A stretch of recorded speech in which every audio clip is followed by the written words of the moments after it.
that gave a shit about this fucking show. And even giving a shit about this show, we still got our fucking balls busted.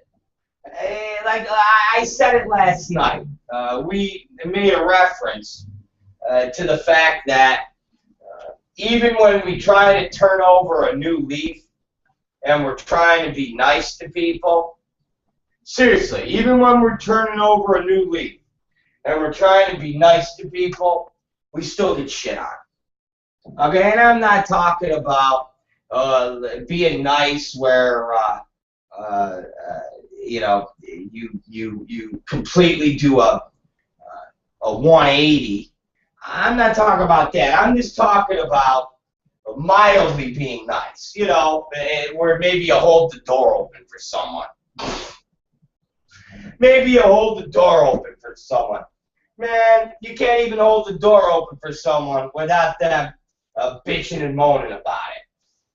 So last night, well, it wasn't just last night. It was basically for the last 2 days. I figured, hey, let's lighten things up a little at the Rob Black Show, and let's have a little fun. Let's have some hijinks.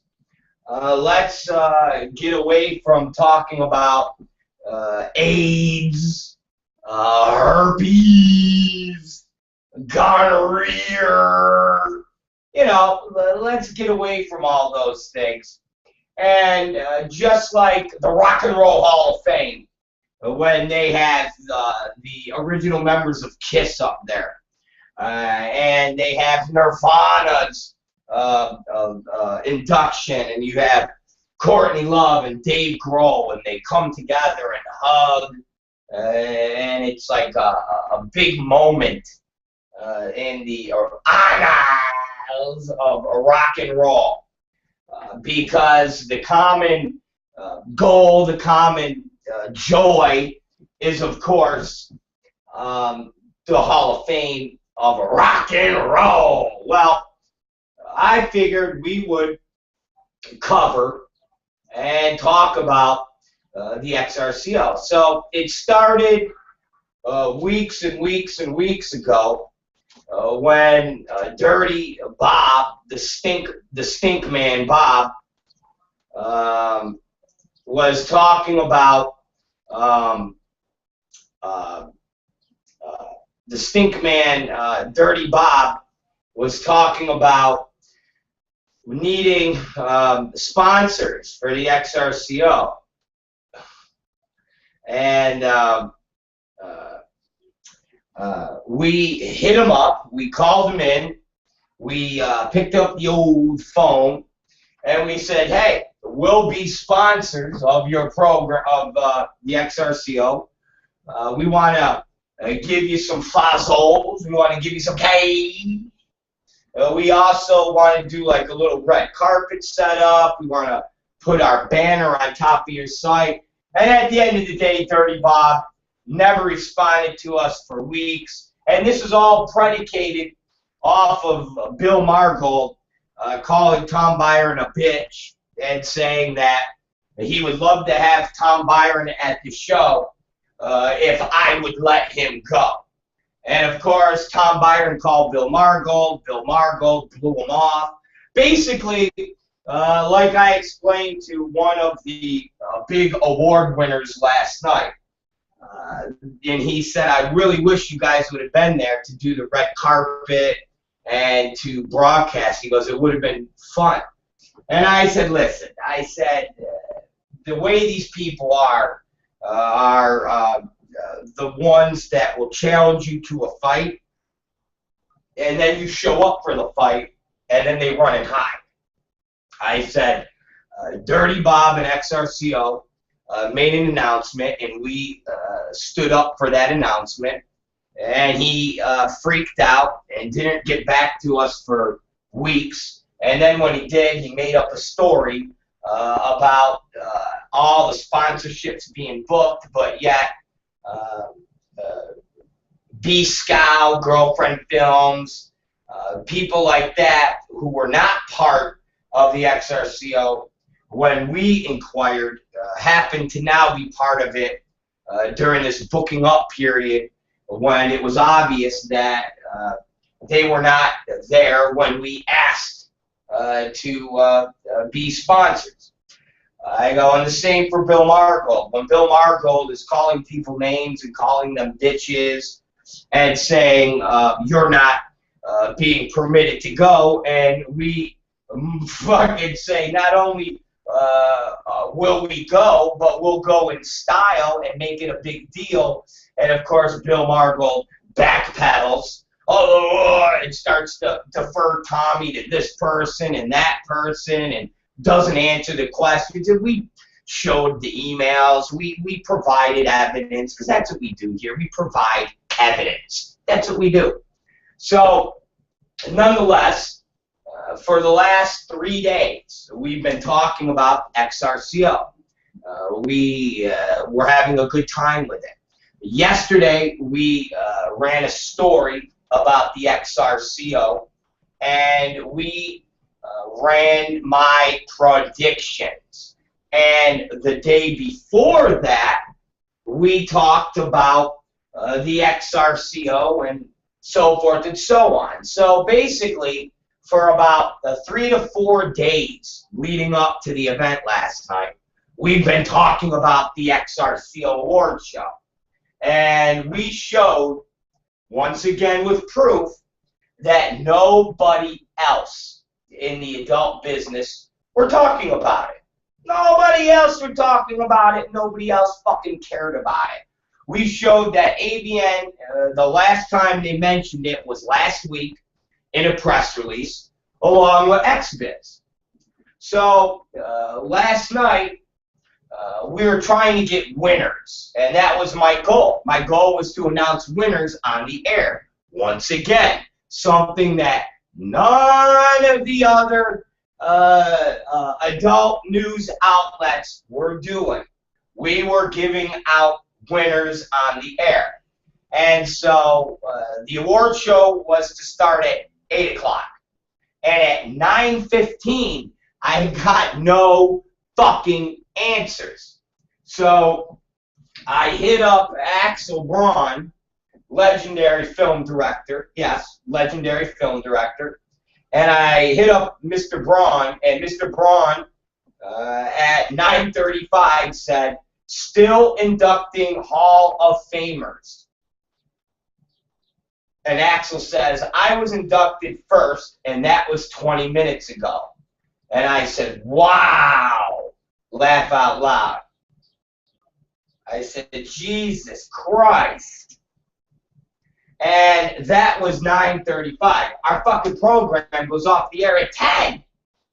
So at 9:35, they hadn't even got to announcing awards. So I start going on people's Twitters. And this is all on live TV, radio, whatever the fuck we're on. And I say, well, let's go to XRCO Twitter. So I go to Dirty Bob Twitter. Nothing. No announcements, no shit. I then go to Bill Margold's Twitter. Seriously, I go to Bill Margold's Twitter, and I look at Bill Margold's Twitter. And what's unbelievably funny is he, of course, just tweets just constantly about the Rob Black show and, more importantly, me. And he just says the stupidest stuff. Rob Black is going to commit suicide. What the fuck? I mean, the guy is just out of his mind. I mean, I remember a year ago, he would do tweets that say, Rob Black's not going to last doing his program for more than 2 months. Now, it's been a year. I mean, the guy is just, it comes a point where it's obsessive, this man. Well, now, in his delusional brain, he's now talking about, get this, he's now talking about the article we posted yesterday, where he states, Superman and Boy Blunder. I guess that's what me and Tom Byron are. Superman and Boy Blunder. And what's funny is Tom Byron is really throbbing.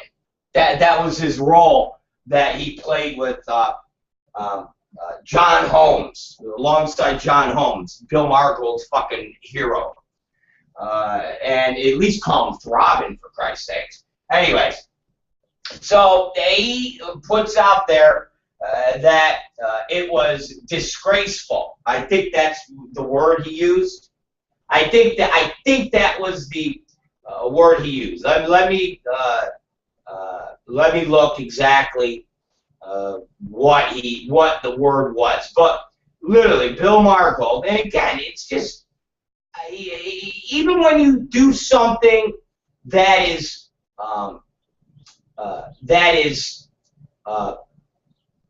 half nice, you get your balls busted, and it's just, I say this because normally the whole Bill Margold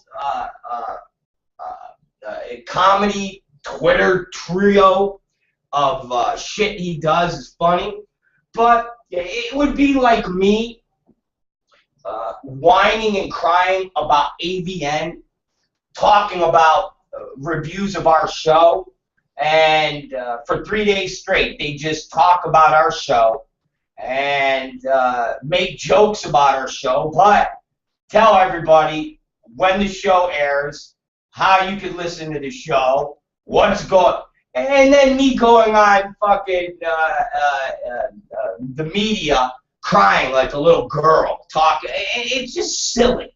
So Bill Margold goes, poor Superman and his Boy Blunder's lame attempt at mocking XRCO 30 merely reflects their realization that they are truly a classless act.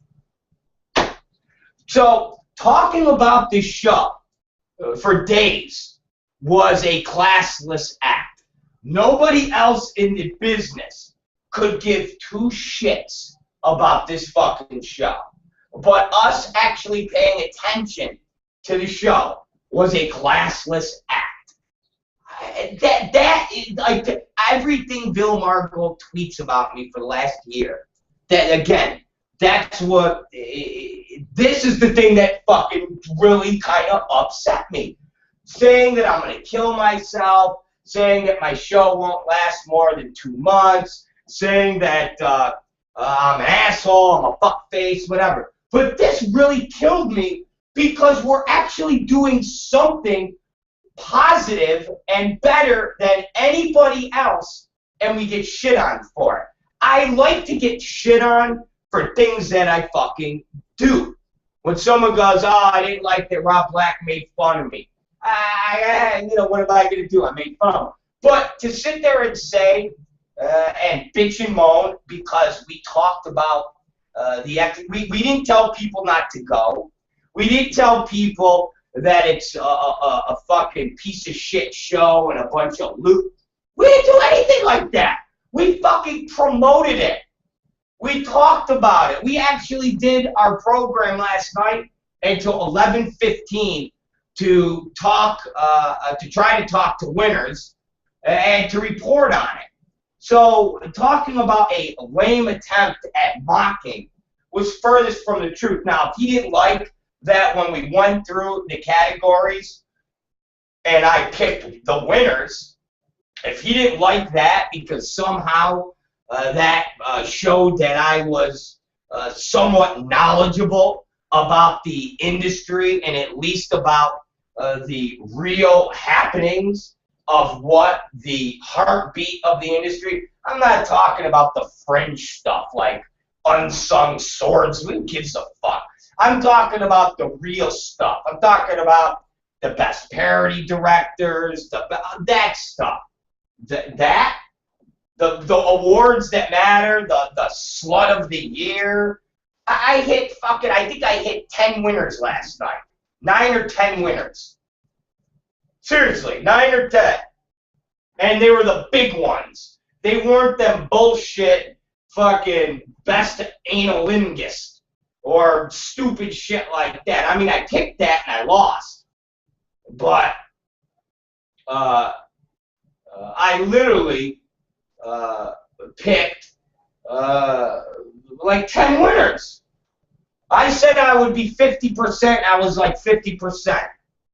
And really, I said 80%. And I would say I was 80% on all the real fucking awards. Like the shit that fucking mattered.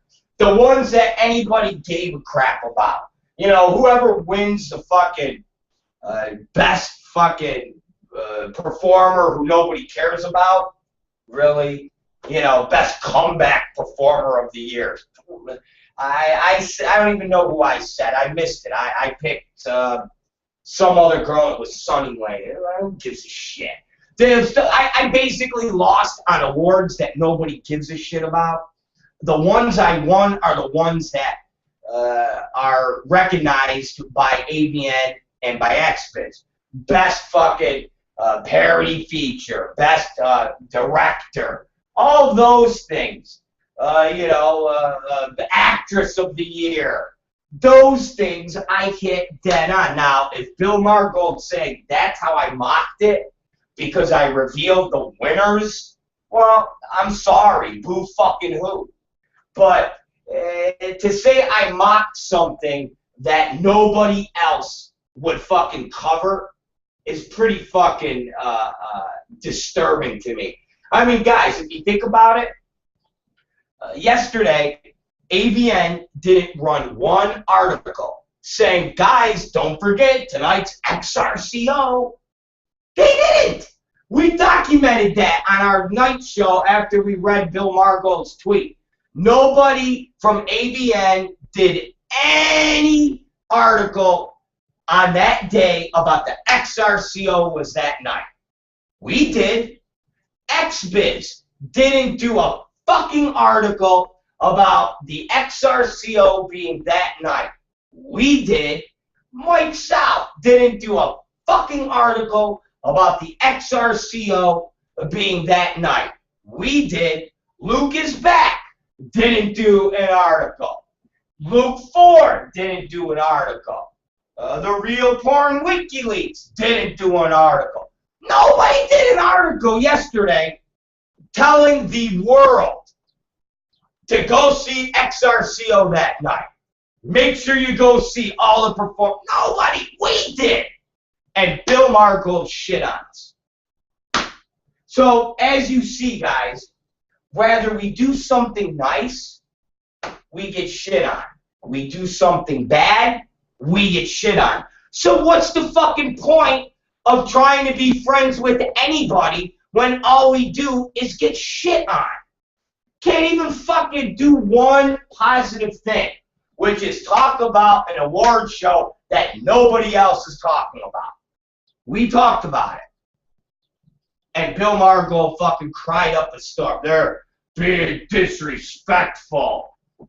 Really, we're being disrespectful of promoting your fucking event. Okay. Fuck, Bill Margold, you need to die. You need to fucking cut your wrists and bleed out, asshole. That's what you need to do. You're a fucking worthless, jealous, do nothing, accomplish nothing piece of shit.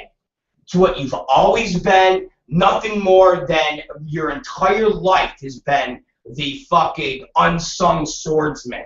That's what you have been. You've never been anything except a fucking C-level actor who has clung on to John Holmes' memory, fucking every other fucking wayward fucking douchebag in the business, from John Holmes to Mr. Marcus.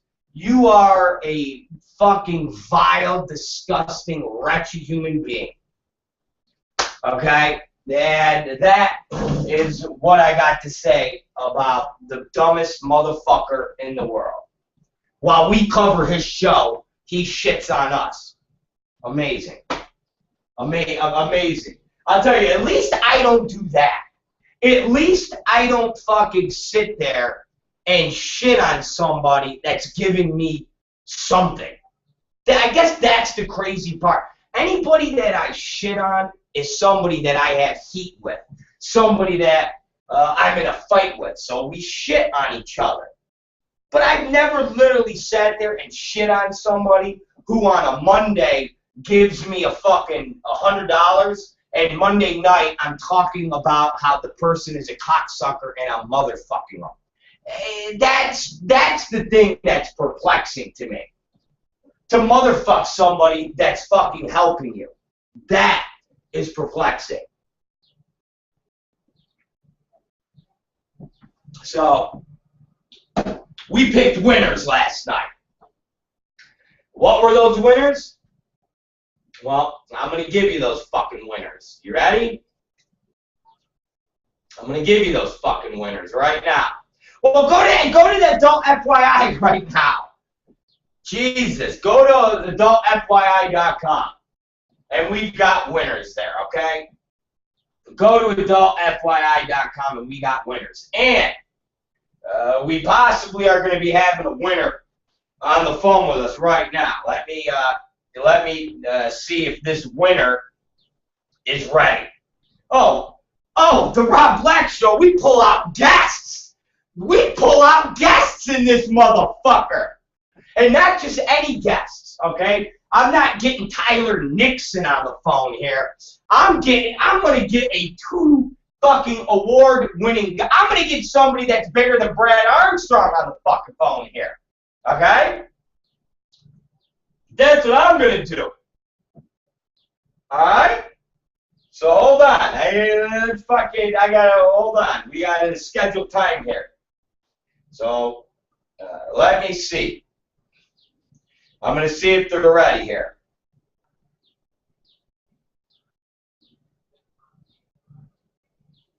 I was just talking you up. Well, I got to make the announcement now. Ladies and gentlemen, I would like to present you a true winner.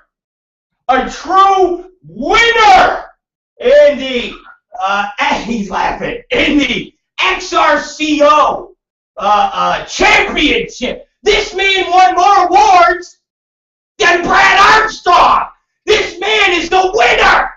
Ladies and gentlemen, I'd like to give you on the phone with us right now the championship winning Will RYDER is on the phone with us, ladies and gentlemen. Let's give a big round of applause for Will RYDER. Clap, clap, clap. If I had 2 hands, Will, I'd be clapping right now. Well, thank you very much. I had a very good time last night. The night was a blur because there were so many beautiful women there. The alcohol was flowing free. So it was one of those, nights. And I have to say, like the XRCO awards, they're awesome. Now, tell everybody exactly what you want. I know Greece won. But like, tell everybody exactly what the awards were. Well, I was there, and sometimes it's difficult to hear at the XRC because people are talking, having a good time, and I was listening to the category, and I was pretty confident it was the best director category for the parodies, and I didn't really hear exactly what they were saying, and I just all of a sudden I heard my name, and so I went up on stage, and won for Best Director Parody, which is, I got to tell you something, I take these awards very seriously. Some people don't, but I put a lot of time into business, as have a lot of people, including you, and I just really, I appreciate it. To this day, I still appreciate it with sincerity. I don't, think it's a bunch of bullshit, and I just really appreciate the people that actually take the time to watch the movies and actually vote. I still think it matters. And I'm one of those guys, the old school, but, I appreciate it and I respect the process. So you won for Best Parody Director. Yes. And you won Best Parody, was it comedy? Comedy, yeah, for our lovely take on Olivia John and John Travolta's Grease, which is a great movie. It's fun. I mean, that's a whole different story in itself, but it's no surprise that we won for Grease because we had won that same award best parody at the AVNs earlier in January. Then we won the parody event of the year at the XBIZ Awards. So we went to the clean trifecta, the clean sweep. I thought we would have a good chance at it. You never take anything for granted, because I always think that Wizard of Oz, not the Wizard of Oz Triple X, should have won one of those awards. I thought it was that type of movie. But I think Grease from beginning to end is just enjoyable. There's no dull spots in it at all, which is not easy to do. Well, Grease, so now basically, I mean, let's talk about it. Grease is a fucking, Grease is a blockbuster. It won XRCO, it won AVN, and it won XBIZ. Yeah, that's a rarity, and we're really happy. And, we have a great company that backs us on some of these movies, which is Adam and Eve. I got to give them a lot of credit because it's their movie, and they, every time they bring us in for a project, it seems like we have a history of teaming up with them and winning. So hopefully we can do it again this year. I'm not sure what we're going to do with it. We haven't done a big movie yet this year for next year's awards. But those guys are based in North Carolina, and they're a powerhouse company, and we're fortunate to be with them. And we dig it. We have a fucking good time. I mean, really, I have fun in this industry. I still have fun. Well, Will Ryder, you are definitely the powerhouse director. I mean, tell you something. You won more awards than any of the other top directors. When you think about it, you have Brad Armstrong. You beat him. You have AXEL BRAUN, our favorite, our buddy there. You beat AXEL. And AXEL actually gave me the news last night. He texted me and said, you won for the director. And I told AXEL, I said, because he's better than you, you cocksucker. And he said, you told me I was better than him. I said, well, tonight, Will's better than you cocksucker. Yeah, you're going to fuck with his head. He's not going to know who's better.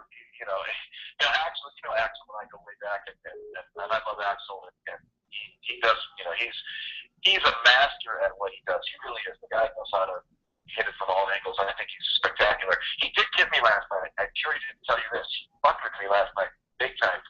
When you're at the XRCO Awards, and you're behind the stage, on the sides, you cannot hear what's going on stage, and you cannot hear the speakers. So you don't really know, you kind of hear it, but you really can't make it out. So they were giving out the award, I thought, for Best Parody Comedy. But they really weren't giving it out. And all of a sudden, when they announced the winner, I couldn't hear it. And AXEL grabs me because I was talking to him. And he goes, "Fuck, you won, get up there." And I go, "For what?" He goes, "For Grace, go." And he's pushing me up this fucking stairs. And I get up there in front of everybody, and I go to the microphone to accept the speech. And unfortunately, the award was actually Orgasmic Oralist, the winner, Vicky Chase. And I bogarted to the microphone looking like a complete asshole. And so I knew AXEL did it on purpose and played a joke at me, so I ripped him in the PA. I called him an asshole, and I can't believe he did that to me. But it was a fun, good-natured moment among competitive directors, shall we say. But he burned me on that one, so that's a good thing for the memory bank. That's pretty funny. He got you good on that. Got me really good. I must have looked like a complete douchebag in front of the whole industry because just to them they're hearing, and the winner is Vicky Chase. And who comes on the stage to grab the microphone and the trophy? Will Ryder. I mean, it was not that good.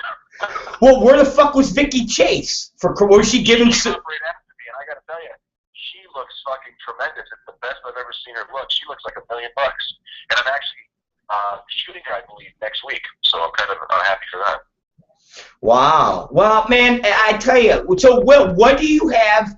What do you got on tap? Tell me what you got on tap, because I know you're always doing big movies, and it's more evident again with your wins last night. I'm very ecstatic for you. I like when my friends win awards. I don't like to see I don't like to see assholes win. And when you win, it makes me fucking happy. So again, I'm very happy that you win, and I'm happy that you beat AXEL, because AXEL, I like to bust his balls. Yeah, I like to bust his balls too. I mean, all the big directors. I mean, to be be honest with you, just to be mentioned, you know, along with Brad Armstrong and AXEL and that type, and even, you know, Eddie Powell, who I like very much over at Music Stations, and especially his wife, Jackie St. James, who I fucking absolutely adore her. I think she's awesome. She won last night a couple awards. She's great. So, you know, I got to tell you, I remember years ago when I first started going to these awards, and I didn't know a soul, and I was in awe of watching these great stars from the 80s that were still going to the awards, and I would just sit around at the bar and have a beer and kind of, you know, introduce myself, and, you know, to think that, you know, one day I would be up there, you know, getting these heart-shaped trophies is pretty exciting. And, you know, I gotta just say, you know, listen, I don't know if you know this, but I worked on my first porn movie in 1983. A lot of people don't know that. Wow, what were you doing in 1980? What the fuck movie was it? I had come out to California from Milwaukee, and I came out here to be a musician, and I was in a band in the Valley, you know, I mean, I was in a rock band in the Valley, and I had a roommate who in Hollywood who was a maniac self-promoter, and he was a drummer, and he knew everybody, and he asked me if I wanted to make money doing, you know, scoring music for porn movies, and I said, sure. So I would score music, you know, at night, and we would get a little 4-track recorder, and we would make this music, and I would get paid $300 or $400, and I was ecstatic. This is the, you know, the early '80s, and it was great money, and I loved it. And this guy had a different chick at the apartment every night of the year. I'm talking about 365 different girls in a year. I had never seen a guy who could bang more women than this guy, but he was a real asshole, and he you know, he didn't treat me very well at times, and I was like, you know, fuck this guy. So one day he said to me, hey, take this tape and deliver it to the editing facility. And so I drove down to the editing facility. It was actually a trailer, believe it or not, with all these edit bays in it. And I went in there, and I had never seen anything like it. I'm looking at all this porn on the screen, and I was like, you know, dumbfounded. And I handed the tape to the director, and I asked him if I could sit and watch, and he told me just that I could watch if I shut up. So I sat in the chair behind the director and the editor, and I watched all this porn getting edited. It turns out that director was Roy Karch, who is, for people that don't know, is a legendary director for many, many decades, one of the original pioneers of shot on video, and to this day, still a very good friend of mine. He was there last night. It was great seeing him.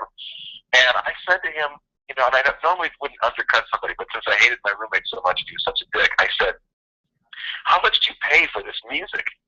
And back then, there was no music library, so they had to pay real money. And he goes, we paid $2,000. And I was thinking, I get $300, sometimes $400, and you pay $2,000, and I do everything. I do all the work. Here's my number. And so I started working for Roy, and then I worked for other directors.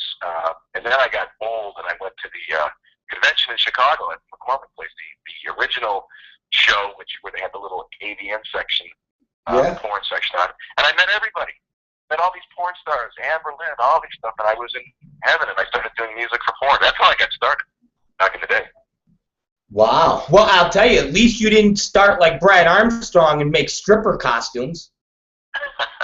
Well, I mean, you know, hey, they got to be done. And, you know, I'm not going to say anything bad about that. I mean, if you got into it, you got into it. That's all that matters. You know, I got to tell you, you know, there's a rivalry, but you know, I like all those guys. I really do. I respect and I like Brad Armstrong. I think he's a decent human being. I think he's a good guy. His wife is, you know, is this his wife or is his girlfriend? That's his wife. Jessica's. Yeah, she's beautiful. She's got to be the nicest person in the industry.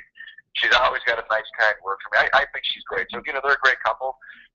So I have a lot of respect for these people, and you know, like you know, I've been around the game a long time, and I have a respect for the infrastructure, and especially the old school. I like the old school a lot. Well, yeah, you know, like I said, it's nice to see. I like to see you guys. You know, I mean, I bust.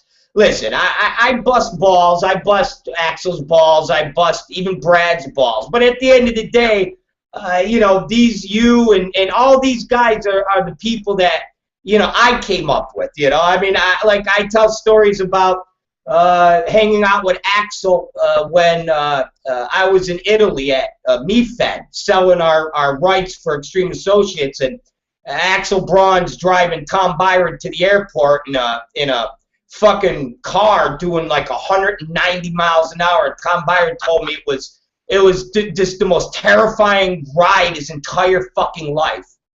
He still drives like that. Yeah, I know. Go figure, huh? Well, now tell me, what the fuck are you going to be working on next? Tell me the movies you got coming out, because you got to have some more blockbusters.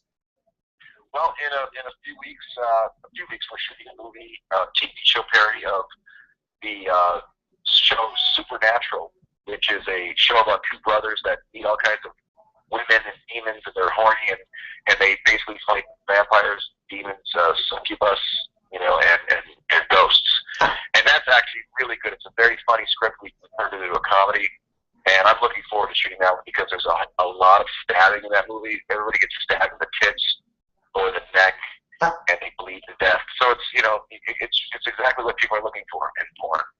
I know that show. I've seen that fucking show.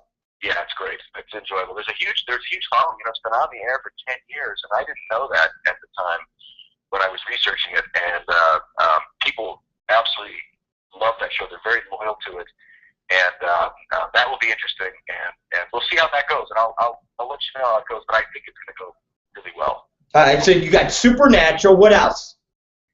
Well, this summer I'm going to shoot my Charles Manson movie. Which is going to be the Helter Skelter Girls of Charles Manson. Really, the actual title I haven't decided, but I think it's going to be the Triple X Helter Skelter Girls of Charles Manson, and it's going to be a 60s hippie commune love sex festival. Everybody's going to be wearing the beads and the fucking flowers in their hair and all that stuff, and it's really about the Manson girls and their love and sexual favors they did for Charles Manson and Tex Watson and all these guys that ended up being just fucking psychopaths. What would you come up with? Like, what the fuck were you thinking to just come up with that movie? You can only do so many, not the Brady's Triple X, until your head starts, looking for something edgier. And I've always wanted to do something completely edgier, and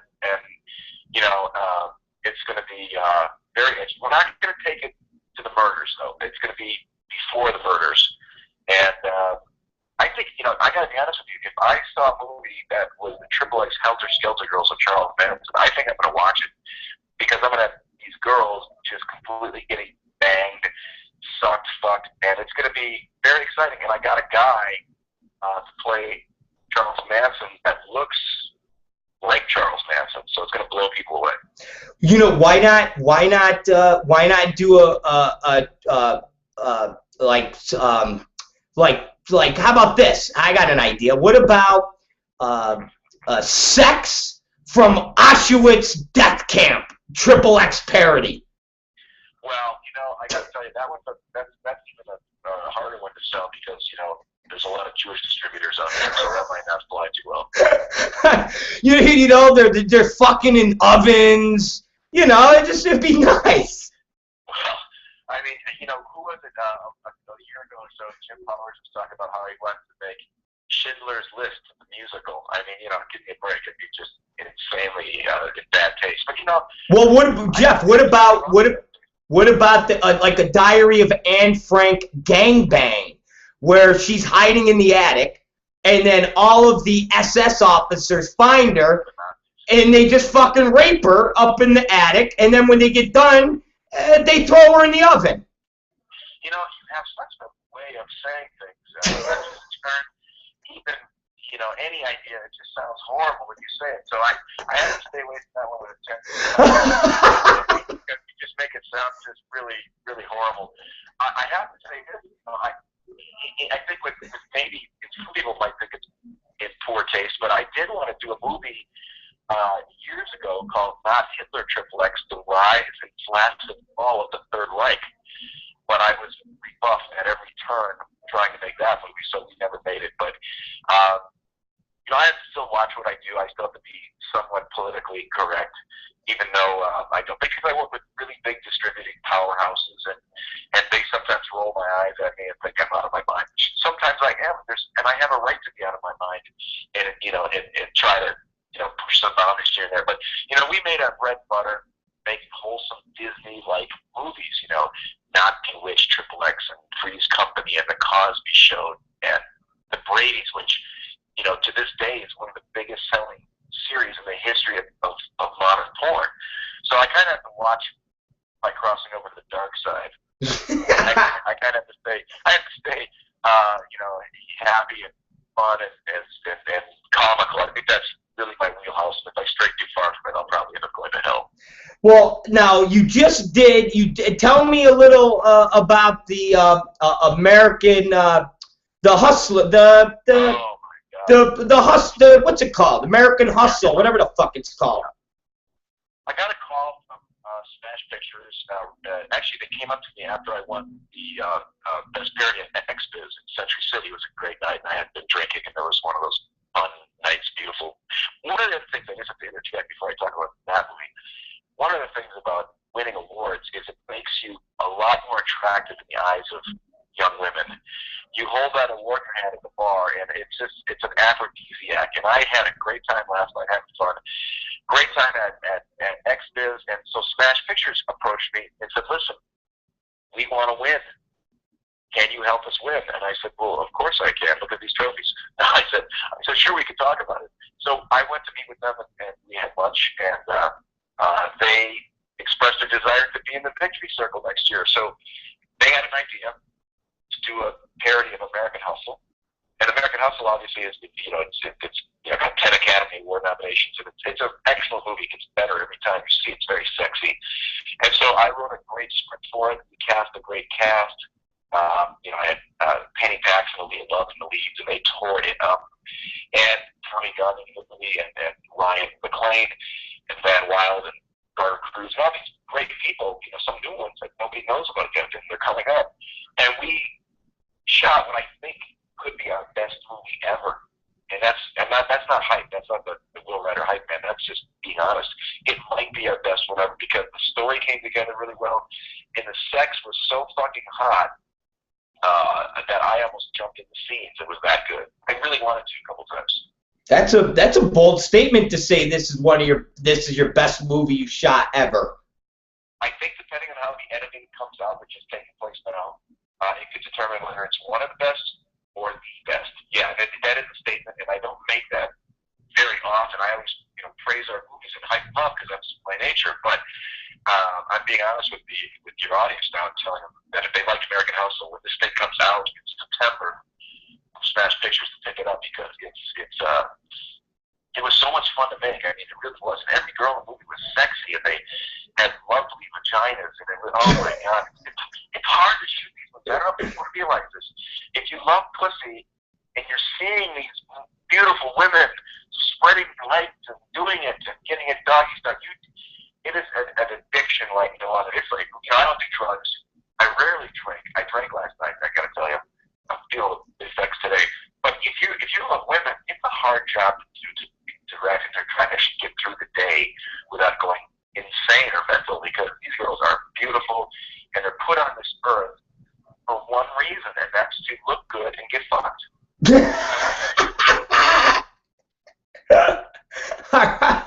I like that. That's pretty good.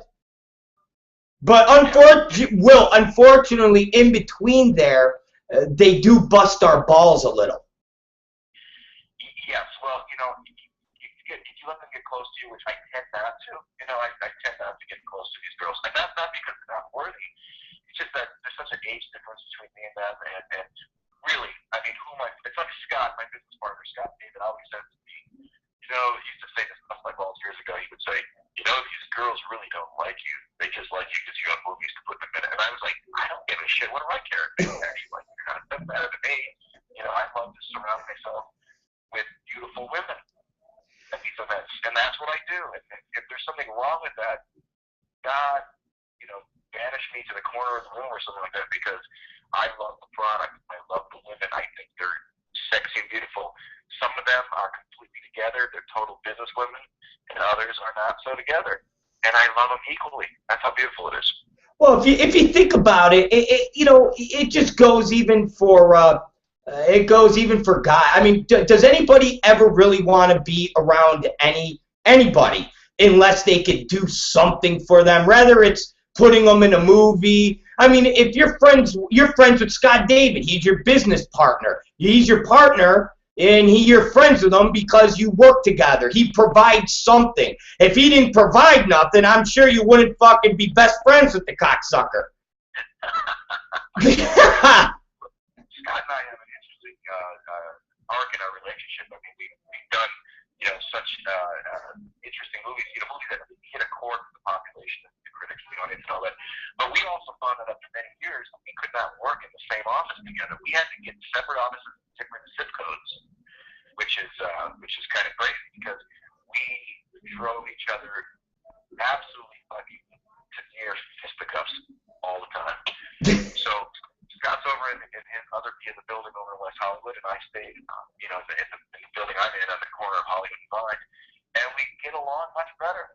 We can work better. Of course, we work on the set together, but I think if we would have stayed one more week together in the same building in Hollywood, I think we would have murdered each other. Exactly. See, so girls are just like, our relationship with guys are just like our relationship with girls.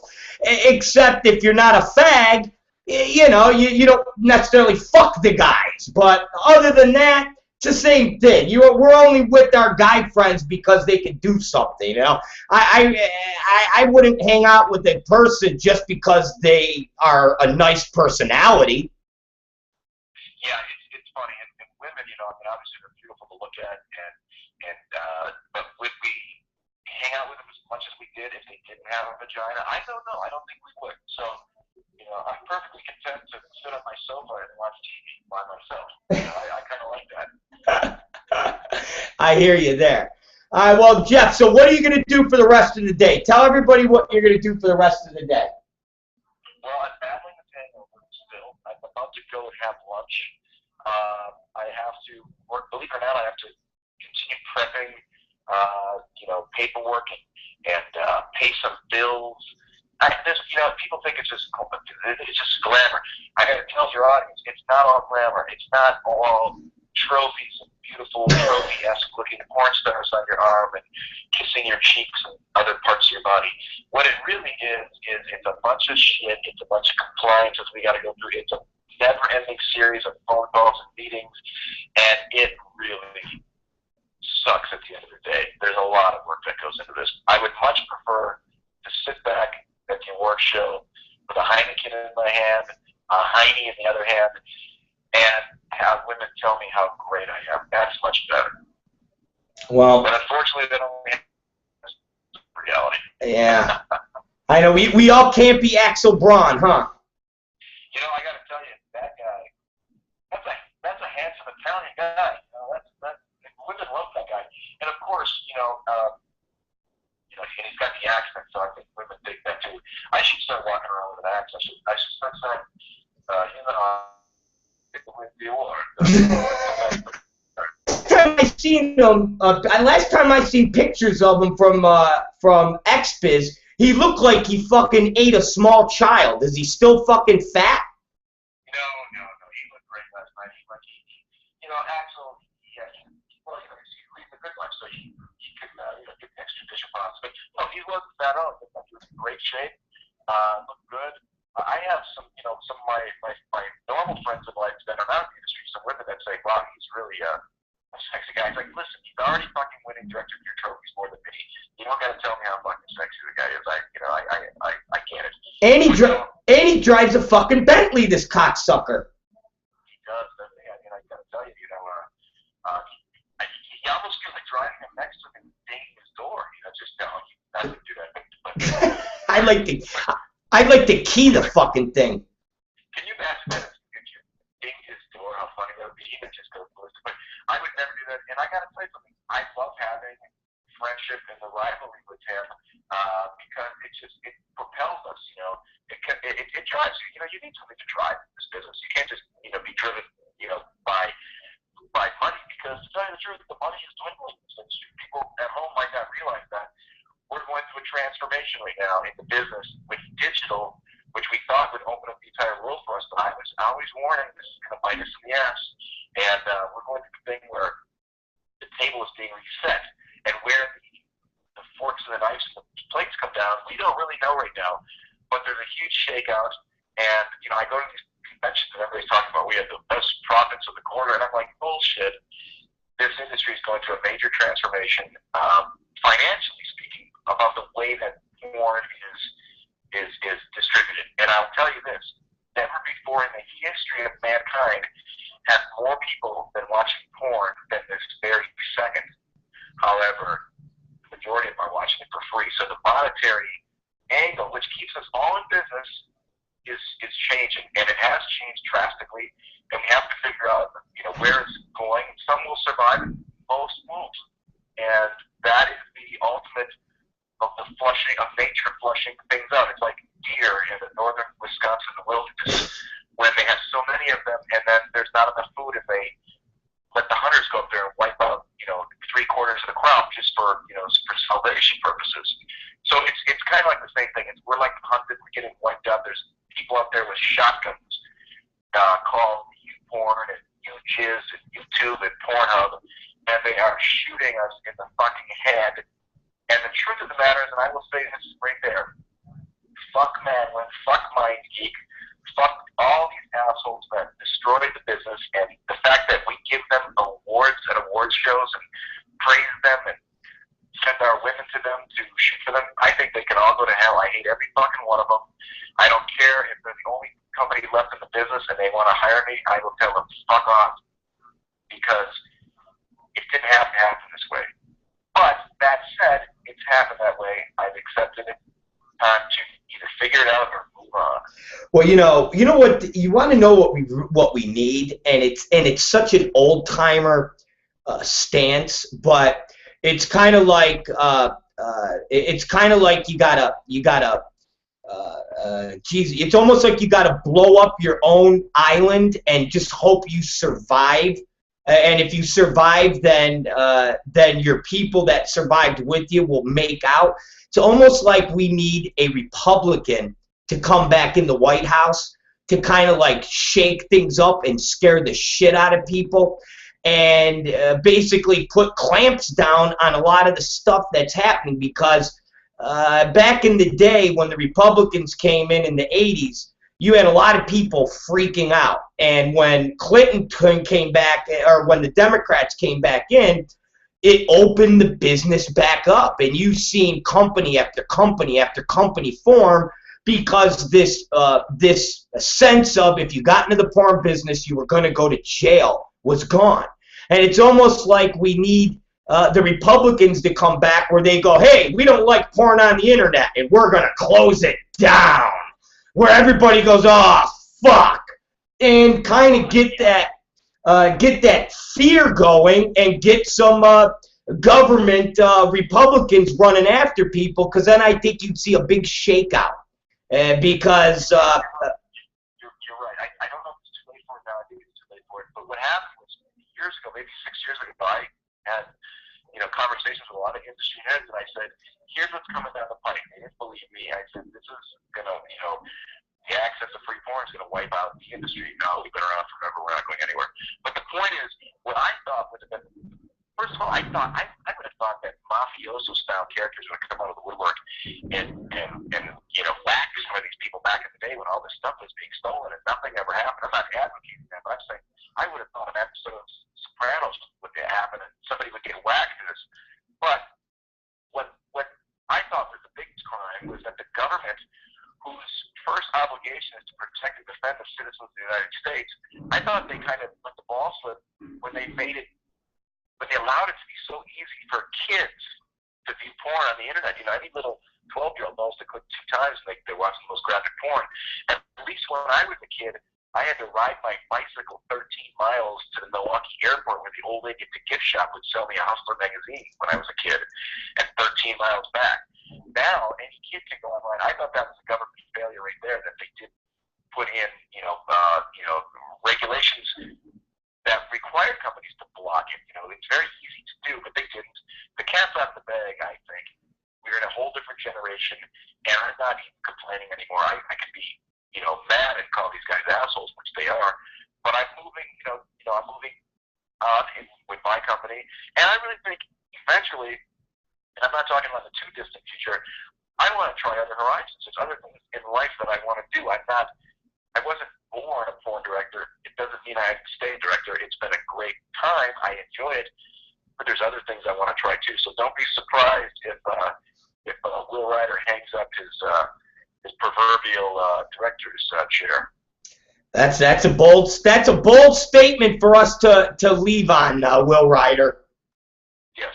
Well, it's been great talking to you. I appreciate you coming on the Rob Black Show and talking with us, and I feel honored to be able to tell all of the audience of your being a winner, and it was just great to talk to you. It was awesome, and I thank you very much.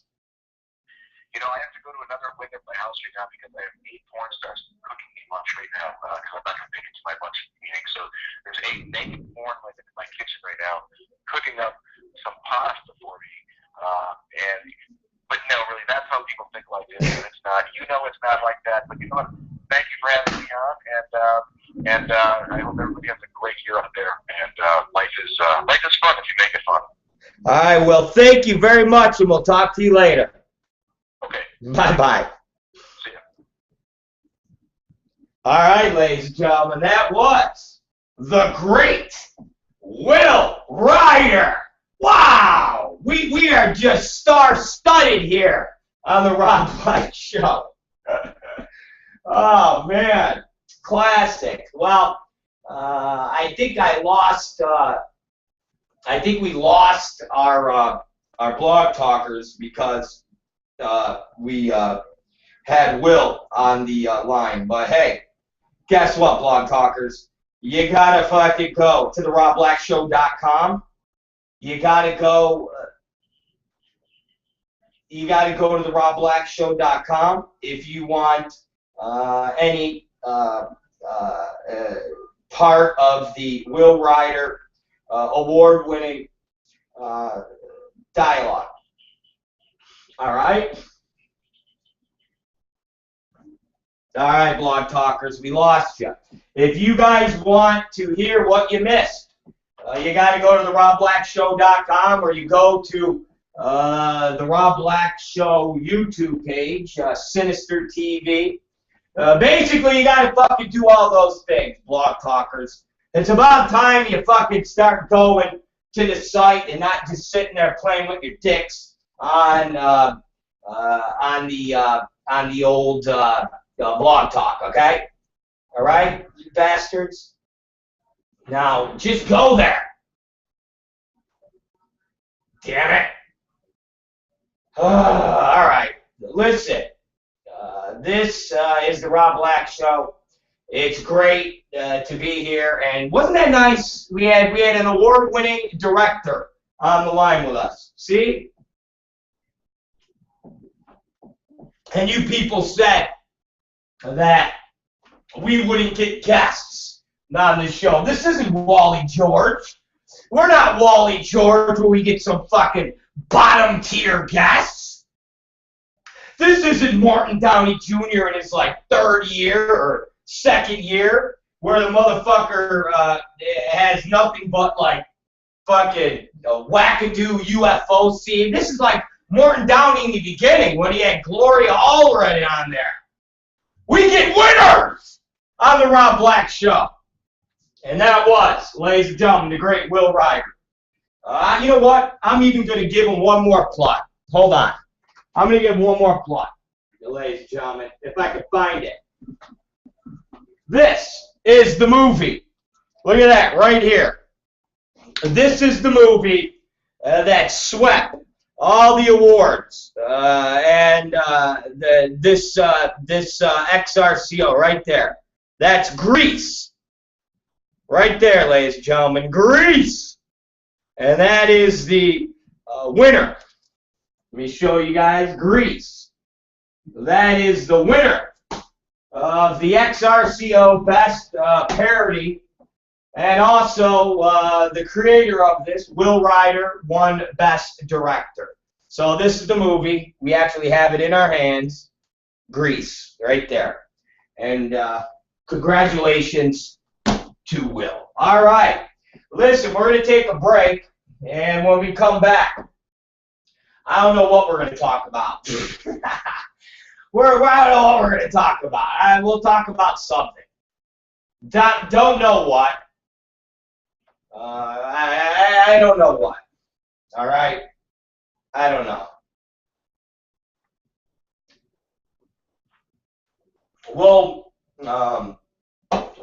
I don't fucking know. We'll get to something. I'm sure something will come up. And when we come back, we will talk about whatever has to come up. Maybe we'll talk about Will Ryder's Charles Manson. Charles Manson. What a crazy movie that's going to be. He's going to do a movie about Charles Manson's fucking, the women of Charles Manson. That's gonna, I want to be in that movie. What do you guys think? You think I could be in that movie? What do you think? I just had to take my my omega-3 pills. Look at these things. These things are like horse pills. Look. Look at that. So my omega-3s, I take 3 of these a day. I take 3,600 milligrams of fucking fish oil. Exactly. It's supposed to help with my mental stability. It doesn't do nothing like that. It does make more fat in my shit, and my turds seem to float. Not all the time, but I've got floating turds sometimes. And it says it could be a lot of fat in my diet. And I got to imagine that it's these pills. The fucking fish oil. I mean, Jesus Christ, almost 4,000 milligrams of fish oil. What do you think about that Charles Manson movie? Think I could get in that Charles Manson movie? Maybe I could be like a ranch. I could be the ranch handler. When Charles and them come to the ranch and they're like, "Oh yeah, we like to rent," and I'm like, "Hey there, you hippie guys." And I'm gonna audition for that. When that movie comes out, I'm gonna tell Will. I'm gonna say, "Give me the script. I'm gonna audition for that on my show. Give me that fucking script." All right, I want the fucking script. Man. Anyways, don't know if that'll happen, but I want to be part of that. I want to be part of the Charles Manson movie, for Christ's sakes. I want to be part of the Charles Manson cult. I don't know. I don't know if that's possible, but we'll try. Anyways, ladies and gentlemen, when we come back, we'll peruse the adult websites, and we'll see what's going on today. And we'll basically see if there's any interesting news. Think there's any interesting news, or is it just dead? I don't know. Again, think about this. That Bill Margold. Again, this asshole. Here we are. We're even having guests on our show that are winners at his stupid show, giving promotion to the XRCO. Fucking man. Again, like I said, call me every name in the book. Say I'm gonna commit suicide. Say I'm gonna fucking I'm Superman and Tom Byron's Boy Blunder, whatever. But to bitch and moan and say anything other than nothing, because we're actually doing something that nobody else in the business is doing, which is talking about and actually making a big deal out of a fucking award show that, quite frankly, a very small percent of people care about. And as far as the mainstream world, nobody's ever fucking heard of the XRCO. But we're sitting here making a big deal out of it. Well, fuck you, Bill Margold. Anyways, me take my last fish pill, and then we'll take a break. Just a pee-pee. Just a pee-pee. Anyways, oh man. We'll be back in a couple minutes. And until then, I want you guys to listen to, God. You want to listen to an interview with a girl, or do you guys want to listen to a bit? I'm going to give you guys an interview with a girl. How's that? But then you can't see the girl, so it's not as enjoyable. You know what? Let's listen to Zoe Matthews. And this is the girl that ate shit from Ira Isaac's asshole. This is an interview we conducted with her a couple years ago, and the sad thing is, I didn't know at the time she was a shit eater. If I would have known at the time that she was a shit eater, I would have asked her about her experience in eating shit. But little did I know at the time that she was a shit eater. So what we're going to do is play you the interview of Zoe, and you can hear from this woman, and you can hear about her stories and her tales of woe. And don't forget, she is one of the girls that are at the heart of the Ira Isaacs shit-eating trial that landed a man who made shit movies and bestiality movies. And this woman, Zoe Matthews, I got to imagine was paid, I don't even know. I can't be a lot, but regardless, let's listen to the shit eater herself, Zoe Matthews. And we'll be back in about 3 minutes. Hello, hey, how are you? I'm good. So, I take it you're ready to, you're here to see the doctor, so to speak. Yeah, so to speak. Sit down. Okay. What, I've never met you before. What is your name? Zoe Matthews? Zoe, I've heard of you, but I've never met you. So how old are you, Zoe? I'm 23. Are you really 23? No, you're not. Come on, how old are you? 30. Are you really? You don't look 30. I'm going to be 31 in a couple weeks, actually. Really? When's your birthday? March 7th. March. Are you excited? Yeah. Would you get back and drunk? You're gonna get drunk, aren't you? Do you have any big plans for the birthday? Not quite sure yet, but I'll probably go hang out with some friends or something. That's it, a year and a half. I've lived in LA for a year and a half. Get the fuck out of here. A year and a half. Almost 2 years, because it was like 2 summers ago. So. Where did you move out here from? Riverside. Where? That doesn't count. So, okay, so you lived Well, in... that's a big difference to me. It was a long drive. Okay, so you lived in... How long did you live in Riverside? Oh, like 7 years. Okay. Not really. I had been in here. I wasn't born then. This is like only a couple of years. Well, since I did Dawn After Dead, this is since then. But like I had brown hair then, so I look different. You look different. Okay, now let me ask you this: where? Maybe the same face, but Okay, but when you were doing the normal jobs, did you already have the pre notion well, inside? I wanted to be a stripper and I wanted to do porn. Well, there was an idea. I was like, you know what, porn might be kind of hot, but then it like went away and I just wanted to be a stripper, and then I just kind of became an adult mom. Like I wanted to be a regular model too, and that kind of. I went to jobs and found out that it was actual porn. I was like, okay, I guess they get nude. All right, cool, they're paying me. And after a while, it's like I did so much porn that I couldn't really do regular stuff because you can't go from porn to mainstream. Yeah. As far as I know, which sucks because I wanted to do mainstream also. So now, were you Magazines and billboards and shit. Yeah, great. Okay, sure. So listen to me. Fucking billboards and stuff. Listen. Okay. Do you have any brothers or sisters?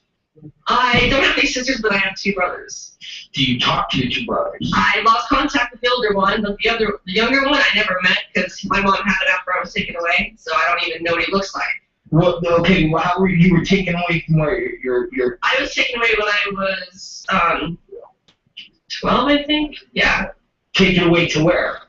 Away from my mom. No, but that what, like a fucking orphanage? Well, Like fucking little Annie? Kind of like that. Like, you know, I was taken to like a what was it, foster home, group home. Yeah. And then my grandma took me in. Okay, this is getting really personal. But this is the real Zoe. This is the real you. Yeah. So so your grandmother took you. How long were you in the foster home before your grandmother took you in? Honestly, I don't even remember. It might have been a month, might have been a couple of months, might have been a few weeks, might have been a week. I don't even remember because I was really young. Yeah. So I don't. And then you lived with your grandmother throughout that time. Yeah, from 13 to 18. I moved out when I was 18 because I wanted it to, you know, go out and have my own life. I was like kind of young, rebellious teenager, and I wanted to go out and, you know. Now you were taken away when you were 12. Yeah. Why? What were you like beaten? Well, no, my mom was actually beaten by her boyfriend, so. And then how did that translate onto you? She was wandering in a field and then like birds and shit, and like cops found her and took her home and saw me there living there. And yeah, so then they took me away because they noticed that it was obviously a bad environment. Yeah. To be living in. Do you ever still talk to your mom now? I lost contact with her a couple years ago too, and I really miss her. How did you lose contact with her a couple months ago? I moved out from a friend's house, and she called over, gave me the address, and we lost it. 2 fucking years later, he's like, yeah, I got your mom's address. He's like, thank you, now she doesn't live there anymore. So that's it? Yeah, and I've been doing searches, and every address I found is like an old address, like where I lived with her when I was like 10 or 9 or 6 or whatever, so I don't know if she's dead or if she's just like doesn't have an address or is hiding or what. So maybe she might be hiding? Did she do criminal type shit? Well, not really, but she was kind of a bad girl. Yeah. But I don't think she did any criminal stuff. Well, maybe she had a little tendency in her. You know, Yeah, that spawned off onto you. She's a little more psycho than me. A little more psycho than you. Yeah. Well, I don't know, in a different way probably, because she has more anger than I do. Really? Yeah. Really? Now, what did the boyfriend she was with? Did he ever like beat you? No, he abused me. No, right? Oh my God, Did he too much information. Did he do sexual things? That's so stuff like that. Well, yeah. Yeah. Yeah. Yeah. How old were you when that happened? I was 12. Really? Do you think that helped to I'm not crying right now. I think it's them on camera. No. Wow.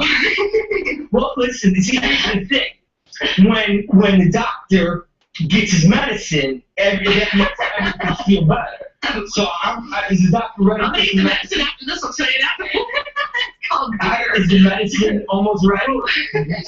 When the medicine is ready, the medicine needs to be dispensed right here. Look at you. Motherfucker, you really want all your pain to go away, don't you? You want that medicine, I'm telling you, it makes the pain go away. You know, it does. It makes things go away. You know. But you know, but this is very therapeutic. That's why we are the doctors. That's why we aim to make people, you know, fuck Dr. Phil. He's a he's a homo. He's a homo. There she is. Oh, hello. Hi. How are you? I'm good.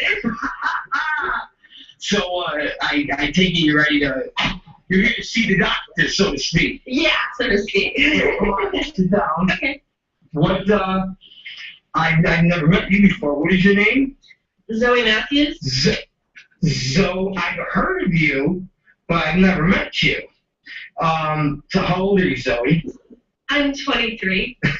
Are you really 23? No, you're not. Come on, how old are you? 30. Are you really? You don't look 30. It'll be 31 in a couple weeks, actually. Really? When's your birthday? March 7th. March. Are you excited? Yeah. Would you get nice and drunk? You're gonna get drunk, aren't you? Do you have any big plans for the birthday? Not quite sure yet, but I'll probably go hang out with some friends or something. That's it, a year and a half. I've only been in LA for a year and a half. Get the fuck out of here. A year and a half? Almost 2 years, because it was like 2 summers ago. So. Where did you move out here from? Riverside. That doesn't count. So, okay, so you lived Well, in... that's a big difference to me, when you want to die. Okay, so you lived in... How long did you live in Riverside? Oh, like 7 years. Okay. Not really, I had been here. I wasn't born then. This is like only a couple of years. Well, since I did Dawn Out of the Dead, this is since then. But like I had brown hair then, so I look different. You look different. Okay, now let me ask you this: where? Maybe the same face, but okay, but when you were doing the normal jobs, did you already have the pre-notion inside? I wanted to be a stripper and I wanted to do porn. Well, there was an idea like, you know what, porn might be kind of hot, but then it like went away and I just wanted to be a stripper, and then I just kind of became an adult mom. Like I wanted to be a regular model too, and that kind of, I went to jobs and found out that it was actual porn. I was like, okay, I guess I get nude. All right, cool, they're paying me. And after a while, it's like I did so much porn that I couldn't really do regular stuff, because you can't go from porn to mainstream. Yeah. As far as I know, which sucks, because I wanted to do mainstream also. So now, were you magazines and billboards and shit? Yeah, great. Okay, sure. So listen to me. Fucking billboards and stuff. Listen to me. Okay. Do you have any brothers or sisters? I don't have any sisters, but I have 2 brothers. Do you guys really give a shit about her 2 fucking brothers? I don't give a shit about her 2 fucking brothers. Do you care about her 2 fucking brothers? I don't give a shit about her 2 fucking brothers. That was it. There's your guys' fucking shit-eater story. Alright, it's the Rob Black Show. We're back with you guys today. How is everybody? What a big morning we've had here. We got the fucking beer truck out there. We got the beer truck. Man, we're just jam-packed with excitement today. It's overwhelmed right now. Okay? It's overwhelmed. All right. Anyways. God. Trying to think what else.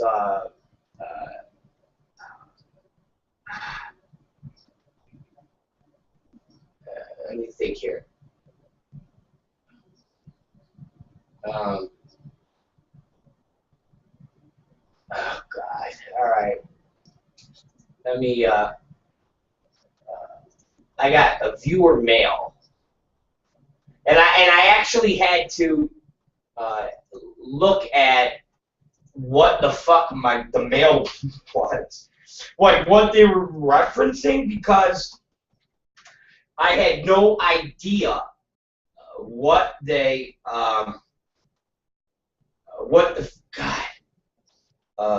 what they were referencing. I had no idea. Sometimes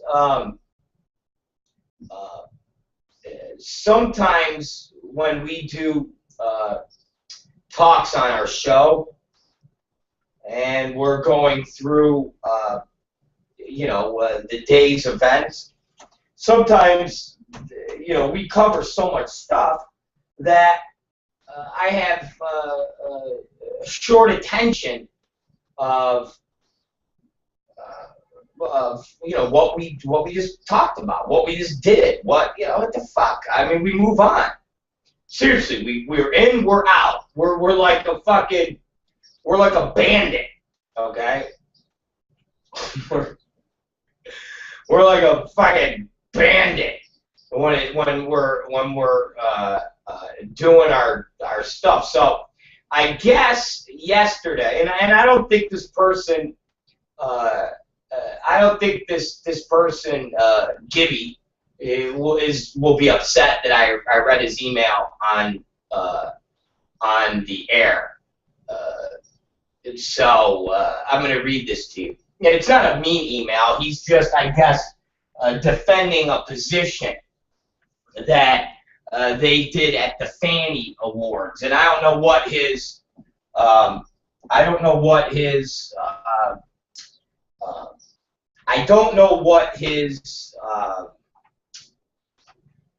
his connection is to the Fanny Awards, nor do I necessarily care. And nor do I really care about the Fanny Awards anymore because we are already done and over with it. But let me read this to you. And it says, Rob, just to keep you up to date, the Fannies are voted on by the fans. Lexi Bell is a fan favorite. Thus, she won the MVV award. Let's see. What's Lexi done in the past year? She's the Penthouse Pet of the Year for 2014. As a result, she's shooting a ton of stuff for them and will do more for the remainder of her term. Okay, well that's not accurate. She featured dances across the country 2 to 4 times a month. By the way, she's very good. Featured dancing doesn't have anything to do with being a performer in the adult business. She has one of the most popular websites in the business. Who says that? A person, a fan? From 2006 to present, she has been one of the most requested stars in the industry. But that shouldn't pertain to this year's award show. She should have been AVN's Performer of the Year at least 2 times during that span. Now that's something that you could investigate, why she wasn't given that title. You, above all, should know why she has been somewhat selective relative to her projects in 2013-2014. It's not a Lexi problem. She's working and doing quite well, thank you. It's an industry problem. I hope this helps you understand why she won Most Popular Female Entertainer at the Fannies. She's popular. Listen, the Fanny Awards, the easiest and best way to create an award show where you don't have to get shit on is to say it's by the fans. And thus, the only thing you have to do is say the fans voted on it. Don't yell at us. It's from the fans. So at the end of the day, when you write me an email to defend the fans picking her, then is it a fan choice awards or is it people who run the Fannies selecting of the performer? Either or, it really doesn't matter. And our statement was just this.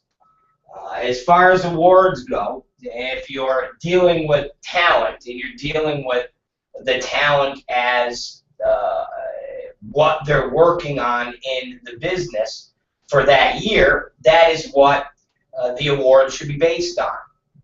And Lexi Bell has not, I mean, she doesn't even do guys.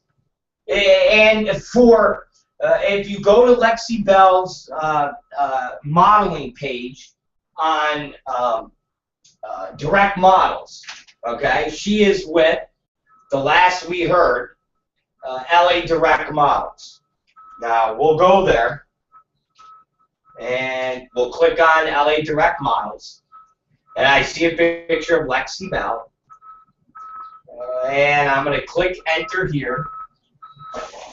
I'm going to fucking close my window, because the beer truck is coming in, the beer truck, to give all these people some beer. You go into the LA Direct Model page, and you scroll down to Lexi, and you see good old Lexi Bell, and you click on Lexi, and she does solo, girl, stills, and softcore. Lexi Bell has not performed with dudes in many months. So she doesn't even work with guys anymore. And when my friend here, the Gibbster, says she was the Penthouse Pet of the Year for 2014, and as a result, she's shooting a ton of stuff for them, and will do more for the remainder of her term. Well, she's not going to be doing it with guys, so she's going to be doing a lot of girl stuff. And on top of that, she's been shooting a ton of stuff for them lately. What? A bunch of girl stuff? She does girl. And I surmise when he says, you above all should know why she's been somewhat selective. Is that because of the AIDS outbreak and the diseases? Okay, well then basically she's retired from being a legitimate, full-fledged performer. Anybody that just does girl is not a full-fledged adult performer. They are selectively doing small roles because most of the big productions are boy-girl features. That's it. That's the bottom line. There hasn't been a girl star since Janine Lindemuller, which was a decade or so ago. Since then, there has never been a girl who only does girl and is a star where they are on Howard Stern and they are on every other radio show and they're featured in rock videos. None. There ain't nobody. So I love Lexi. I've shot Lexi. I had Lexi in 3 of my parodies. She's a great girl. She's fun. She's great. But as far as a performer in the business, it's over for her. It's done. She doesn't perform with guys. And the people that voted on her are voting for her on old content. They're watching old content of Lexi Bell. And if anything, it just shows you how fucked this business is when fans are literally voting on things in the business of girls that have done content a year ago, fucking 8 months ago. And it just shows you when I say that it really doesn't matter if a studio shoots new content or not, because the way the business is, it really doesn't fucking matter. It really doesn't. It doesn't fucking matter. You could still make money off content that's 10 years old. You could still make money off content that's 3 years old. And that's a fact. You literally can sit there. I could literally sit here and go to a handful of studios with a briefcase full of money and buy their scenes. I literally could buy scenes from them. There are regular run-of-the-mill gonzo scenes that have Lexi Bell in them and Allie Hayes in them. I could buy those scenes. I could fucking buy them for $100 a scene. So I could pay $500 for a movie. Okay, I could give them $20,000, $30,000 worth of cash, and I could come back with handfuls of scenes that I then can take and put 4 scenes in a movie. And if I wanted to be ambitious, shoot 1 brand new scene. I then could package it in a really nice package, and then through the distribution channels and the relationships that are out there, move 400 pieces to 500 pieces at $10. And then put it up on video on demand through all the VOD channels. Because even if that movie makes you, what, $100 a month on all the VOD channels?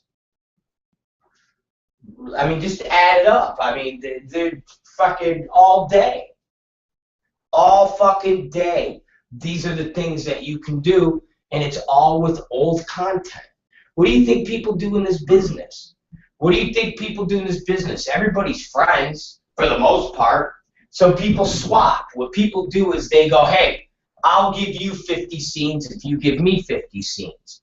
So you go to a company like Exquisite Multimedia, Jerry Estrada, who has all black content, okay? He's got all black content. The stuff that he owns, not the stuff that he'll distribute, like Rodney Moore or things like that, but stuff that he owns, things that I shot. You know, I probably shot 100 scenes of just black on black and black on white girls. So you go to him and say, all right, Jerry, I'll give you 100 white scenes. So I'll just give you 100 white on white scenes. White guy, fucking white girls. If you give me 100 black on black or interracial scenes. And then we just swap. I give him 100 scenes, he gives me 100 scenes. So now he then comes up and designs a line called fucking eccentric video. And he takes those scenes and he repackages them and has his art guy make these really nice boxes, maybe throw a little fucking foil on them. And then I take those black and interracial scenes and I come up with a line called Baller Nation.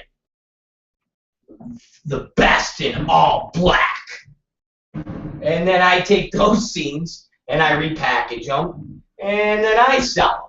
So now all of that content I sell in the distribution channel and I sell to the Castle Mega Stores. I sell to fucking the couple general videos that are still around, the Jackson Supplies, the LSMTs, the CW Whitewaters, the Lions Dens.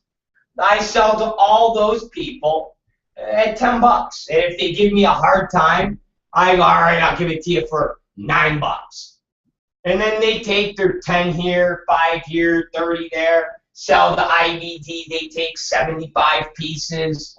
And at the end of the day, I look and I go, oh, I sold 410 pieces at an average of $9. Okay.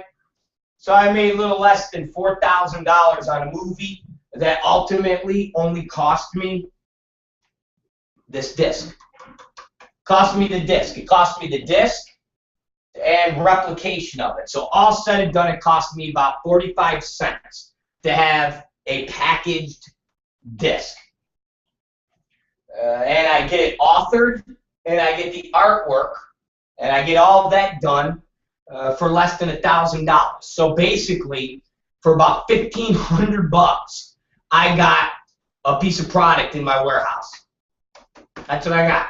Maybe $2,000 if you include in authoring, or if you include in some editing and a couple other little things. $2,000 you got technically for product, and you double your money. And then a couple months later, you sell that for $1.50 in a big old grab bag. And you move another 100 to 200 pieces in grab bags for $1.50. You call up Premiere and say, hey, I'll give it to you for $1. And they wind up taking 150 of a number of 300 titles. That's the game. And that's all content that's old. Remember, guys, you got girls winning awards from fans, and the fans are looking at their content thinking it's new. It's not new, it's old. But they don't know there's so much content out there. As far as they know, it's new. They go, oh, I've never seen this. If you think about it, when I watched the Joan Rivers, Joe Knows Best, that has Mr. Marcus in it, and they do the shoot, and they talk to Ash Hollywood, and Joan asks Ash Hollywood, how many movies, and Ash Hollywood goes, oh, I've done, I think she said, 400 movies. So you got to imagine that's what, 400 scenes. Now I don't know if Ash is also counting movies that she's comped in, or if she's counting scenes she's done. But let's say 100 of them. So let's say she's counting movies, and some of those are comped. So let's just say 300 scenes. If Ash Hollywood has shot 300 scenes, Don't you think once you've seen Ash Hollywood in one scene, you've seen them all? Don't you think once you've seen Ash Hollywood do a fucking blowjob scene, you've seen them all? Seriously, don't you think? I mean, because think about this, guys. I literally could go to any of these sites and pick out any girl, from Chanel Preston to Ash Hollywood to Bonnie Ryan, okay? And I could put all three of those girls in a standard blowjob scene. And I could do that 15 times. Well, don't you think that those blowjobs are the exact same fucking blowjobs? It just depends on what dick it is or how you have her hair. Now, you can only do a girl's hair so many different ways. So if you take those three girls and you make it be big hair with big colorful makeup, they suck a dick. Okay? Now you slick back their hair and give them a wet look with dark makeup, black smoky eyes, and they suck a dick. Okay? Now you do what? Do medium, glamorous makeup. I mean, how many looks can you do for a girl to suck a dick? I got to imagine you don't need 15 blowjobs. Once you hit 5, I think you got it pretty much covered with that girl blowing somebody. Now, you get that girl and you go out and put her doing an anal scene. Okay, well, I got to imagine that once you put her in there with a competent guy, and we're not talking about the guy who has to fuck to try to keep his dick hard and it's stop and go, but just throw out 5 reliable guys. And you don't even have to go crazy with a, a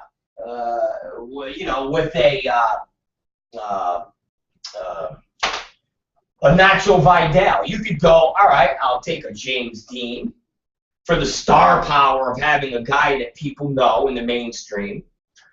Take a Mr. Pete, a workhorse. I'll take a Mick Blue, a pretty boy. And I'll take a Nacho Vidal. There. Those 4 scenes and those 4 guys fuck Bonnie Ryan and Chanel Preston. And I'll have those 4 scenes, and each scene will be a little different.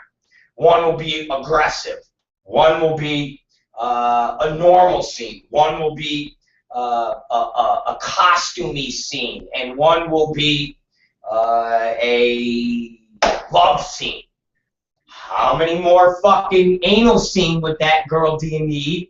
Because right there you got, I mean, and I'm going overboard.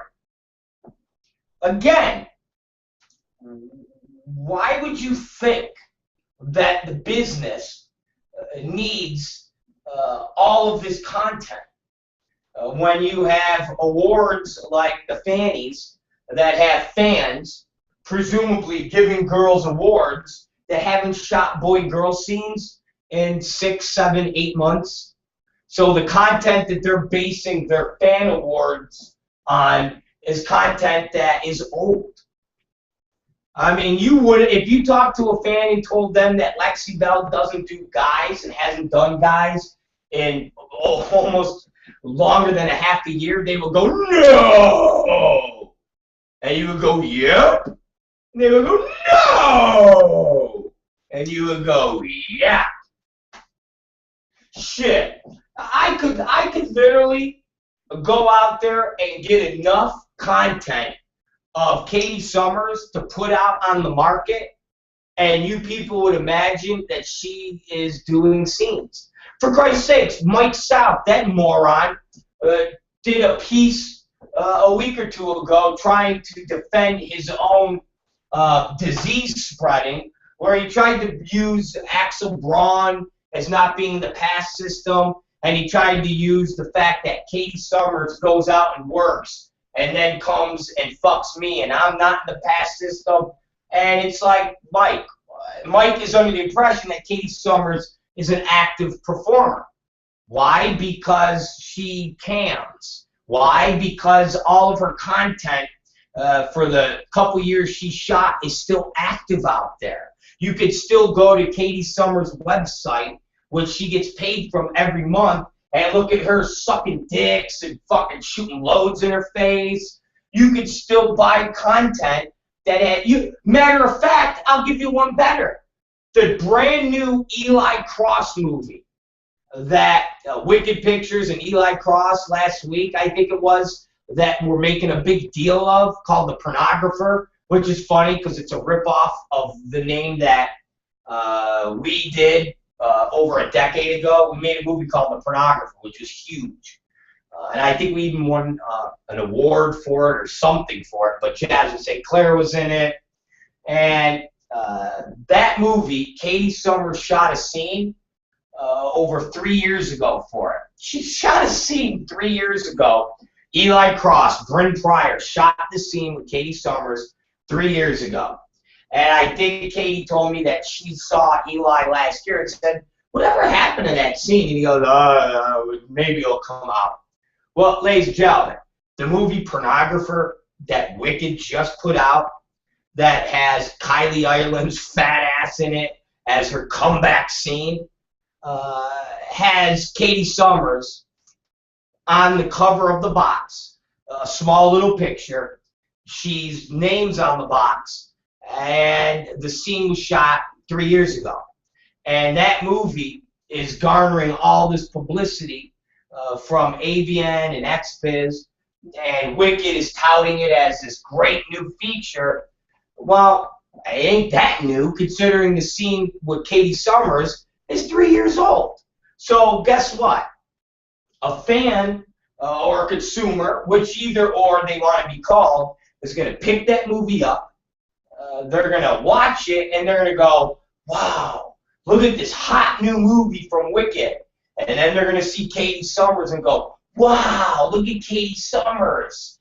And if you're somebody who wants to shoot her, you're going to be like, how do I shoot that girl? And someone goes, oh, dude, she doesn't do scenes anymore. And they go, well, when did she quit?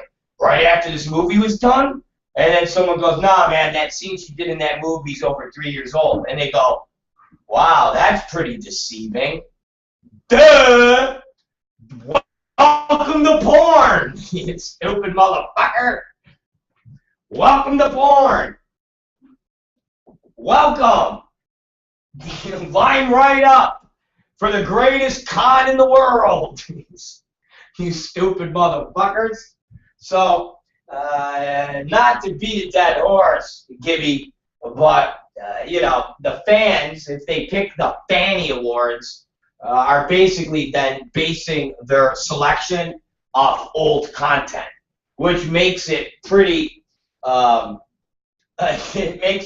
unreliable for having winners and losers when you can give an award to people based off of fan appreciation for scenes that were done a year or so ago. And again, don't just believe me. Go pick up the new Wicked movie, The Pornographer, and take a look at Katie Summers in it. A scene that was done 3 years ago, but this is a brand new movie by Eli Cross that features Kylie Ireland and a comeback scene. Woo! And it features Katie Summers in a 3-year-old scene, but somehow it's all brand new. There you go. Shit, that's the porn business. Sorry to bust everybody's bubble, but that's just the way it is. I know it sucks. I know it's horrible, but hey, life is what it is, and it's never gonna get fixed. And really, the only way it can get fixed is if anybody heard my interview with Jeff, Will RYDER earlier on the show. And we were talking about the piracy, and Will RYDER was talking about fuck man win and yada yada yada and that whole thing. And I told Will, and I'll say it here again, I'm a diehard Democrat, and I want Hillary Clinton to be the president. But for business, and I don't necessarily foresee myself being entrenched in porn in another 2 years. I don't think I'm entrenched in it now like I was. I mean, I am very on the fucking outside of porn. We don't shoot porn. You know, we've got some business entities that are still going in the porn business. But at the end of the day, if we had, you know, let's face it, if we had something to supplement what we do get from the porn industry, I would probably be completely out of it. If somebody gave me a contract for 6 figures to do a talk show or a radio show or anything like that, and said, we want you to pack up and move east, or we want you to move to England, or anything, I would do it in a second. And I would take my crew with me, and that would be it for porn. Even my girlfriend. So in turn, it wouldn't take a whole hell of a lot to not be part of the adult business anymore.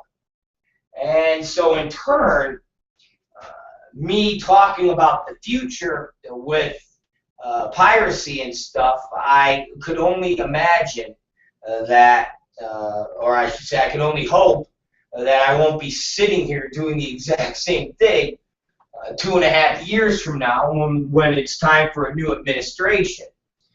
But the only hope that I see in this business reshaping and getting its mojo back is really from a Republican president, a Republican-controlled Congress. And what then would happen would be a full-on assault on the adult business. And when people say, oh, that will never happen, the attitude has changed in America, again, I never would have imagined that George Bush would have won re-election after the entire United States knew that he was a fucking liar with the Iraq War, but it did. And the thing is, America is kind of weird. And when you look at politics and you look at Democrats and Republicans, right now, and I've said this before, the country is leaning Democrat. And when I say that, the voting bloc for a presidency is leaning Democrat. But it only leans by a couple million votes. And some of those people are really what you would consider flip-floppers, independents, somebody that doesn't vote party line. It really is. The elections are not won by party lines. The elections are won by somebody that goes, well, I voted for Reagan, and then I voted for Clinton.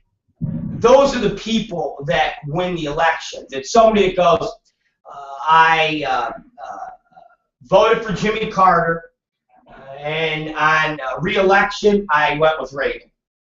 That is where the presidency is decided. There was a lot of people that voted for Obama who wouldn't have voted for Obama if the Republicans would have given them somebody that they could have voted for. Seriously, that is legit. If the Republicans had a candidate that was like a Ronald Reagan, and I'm not a Ronald Reagan fan, I fucking hate Republicans, but when Ronald Reagan ran, there was something about his movie star quality. There was something about how he spoke. There was something about how he connected. There was something about his family, from Nancy Reagan. There was something about him that people connected with. Henceforth, the fact that he basically won every fucking state electoral vote. I mean, if you look at the goddamn map, okay, when this guy won presidency, not from Jimmy Carter, but when he won his re-election, he won every fucking state. Every fucking state. The entire electoral college is fucking red.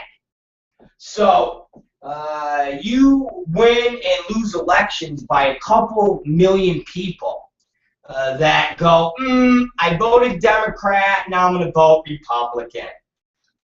You know, when John F. Kennedy, listen, my girlfriend's family are fucking raging douchebag fucking Republicans. And I don't know them. I just go by what I hear from Katie. But yet, her grandmother and grandfather voted for JFK, who was the ideal of what a Democrat was. So, she's made references to different Democrats that are all right. So, again, politics is really about personality. It's about a message. It's about delivering that message. So don't ever think for 1 second that our country can't go back to a Republican. All it takes is for a Republican that looks good, talks good, and has a little bit different of a message than your standard douchebag Republican, and they will take back the White House. And then once they're in the White House, then they fucking do, because remember, a douchey Republican is always friends with a moderate Republican, just like a moderate Democrat is always friends with douchey Democrats. So your most moderate of the Democrat who is in the White House will always still have your radical, fucking tree-hugging, liberal whack jobs that you just go, ugh, they make us look so bad. So all it takes is for the right message and the right person as far as the Republicans go, and guess what? You've got a Republican president. And then from there, let the douche games begin. Okay? And once that happens, it doesn't matter what the American people, it doesn't matter if the American people go, we love porn. The fucking president and his advisors are on a mission, and they're like, hey, we got to take care of the fucking Christian right. We got to take care of these people. We got to put some fear on the porn world. They come and put porn fear. They don't give a fuck. I mean, Jesus Christ, again, we're talking about George Bush and Dick Cheney. Dick Cheney in an interview was asked, do you realize the American people think what you did was wrong? The voting public feels, Dick Cheney, Mr. Vice President, what you did in the war was wrong. What you did with enhanced interrogation was wrong. And Dick Cheney looked and went, so? I don't care. We were elected to protect this country, and we know more than what these voting people know. So, next question. The fuck? They don't care. What again? Remember when there was Occupy Wall Street? How long did that last? Yeah, big fucking movement. A bunch of smelly college kids and Starbucks workers camped out in front of federal buildings. And after about 3 weeks of not taking a shower, their mom and dads went, all right, guys, come on. Come home now. And they all went, all right. Let me pack up my tent. And their parents went, leave the fucking tent, Johnny, okay? Leave the fucking tent. All right? I'm sorry, Mommy. And then they left. Occupy Wall Street, all it was a bunch of fucking rich kids Bunch of rich kids from rich families who were rebelling against the rich families. And they're like, we're going to rough it, and we're going to camp out, and we're going to say, hell no, we won't go. And after 3 weeks of not taking a shower, they went, fuck it, let's go. We washed my asshole. My parents said they're going to take away my car. If it was a real movement, you would have saw a real change. Okay? There was no movement. There was no change. It was nothing. Believe it or not, the only movement, the only change we got was from people voting the president in, which, believe it or not, was a unity of black leaders and black people, along with white leaders and white people who felt that there needed to be diversity, and that this man, Barack Obama, was the man to bring and drop the color barrier, just like Jackie Robinson did, and now Obama did. That was the only real movement we've ever seen in the last 10 or 15 years. Other than that, the real movements have always been on the Republican side. Take a look at the Christian right, what kind of movements they had done. Back in the day of the Republican boom, man, they ruled with a hammer. So guess what?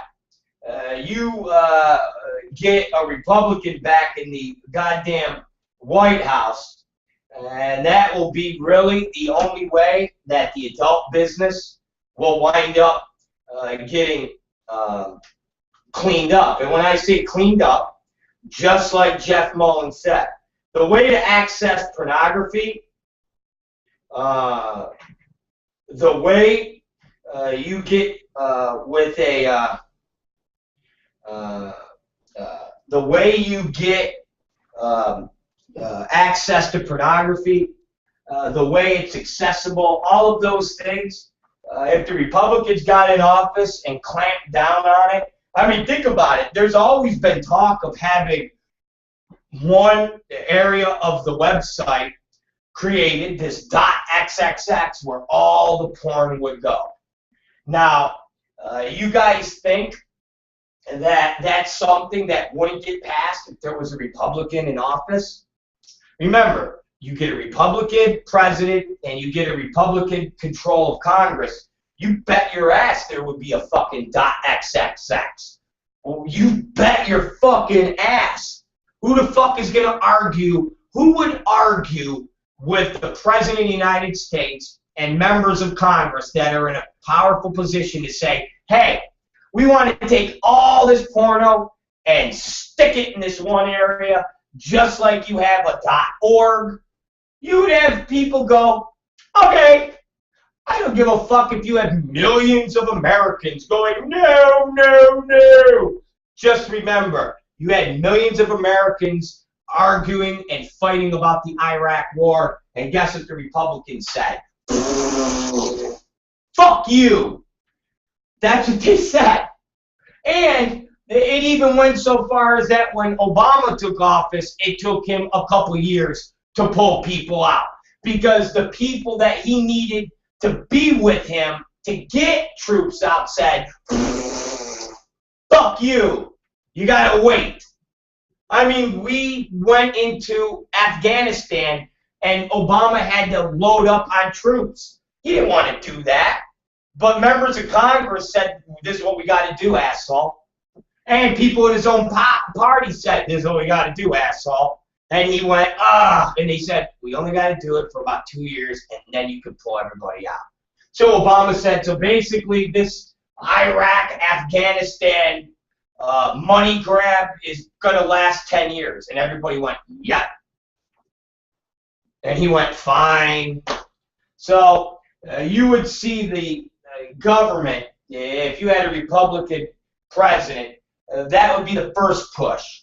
And they would fucking stick everybody on a .xxx. Second, they would go back after pornography. And they would go on the obscenity hits again. Plain and simple. And they know it would be easy to convict and to rid the industry of a lot of people because they would just have to go, listen, all they would have to do is revisit the things they did with me and revisit the things they did with Russ Hampshire, where they go, okay, how were we successful before? And they went, well, we need some badass prosecutors in some rural-ass areas with a bunch of conservative assholes. They'll make purchases, and we bring them up on charges there. And they go, okay, do it. And so in turn, you have people that will then set back up in places like the Western District of Pennsylvania where I got busted, which is fucking Mormon towns. You'll have people back up in Mississippi and Georgia and all of these little spots that are on the map that you all think are these bastions of liberalism, but they're not. You know, I never imagined that Pittsburgh, that Pennsylvania was a conservative area because you think the Steelers and Pitt, nah, fuck that. Listen, you have pockets of Pennsylvania that are liberal and yeah, guess what? A good portion of Pennsylvania are conservative. Why do you think Pennsylvania is always in play in presidential elections? It's not like New York where you just go, oh, that's Democrat. Pennsylvania is something that the candidates actually have to try to win. If you look at the Electoral College, Pennsylvania has gone for Republicans and gone for Democrats. So what happens is you actually have people from there that will go and flip-flop. So they're not that fucking liberal. They're not like California that just walk into a voting booth and go, Democrat, slam dunk. New York, Democrat, slam dunk. Texas, Republican, slam dunk. It's the same thing with Ohio. Ohio, you would think, oh my God, that's Democrat. No, it's not. Those are all fucking toss-up states. And all it takes is a message. Once that message gets through, you get a president, and with the help of Congress, and guess what happens, ladies and gentlemen?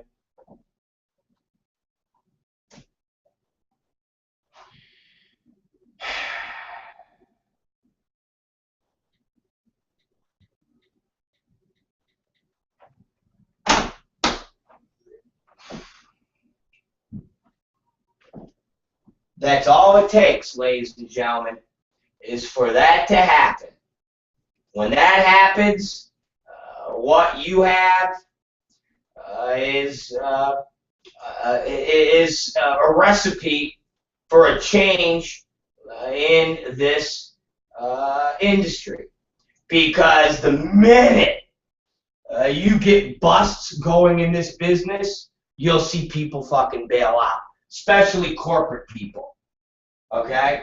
And if the industry or if the government wanted to hit Manwin, they would destroy it because they're a foreign entity. And all it would take would be for some guy in Congress to once again start talking about some radical fucking evil foreign shit and point to Manwin, and you would see them destroyed. Again, the only salvation for this industry would be for a Republican-controlled Congress with a Republican president. And then it's basically, like I was explaining to Will, then it's basically like when you see in those submarine movies or those war movies where they fucking sit there and they're in the boat or they're in the ship and they're trying to get out of whatever jam, and they go, this is what we're going to do. We're going to detonate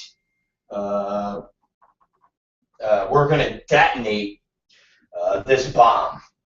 And everybody around them goes, yes, but sir, if we detonate it, it could kill all of us.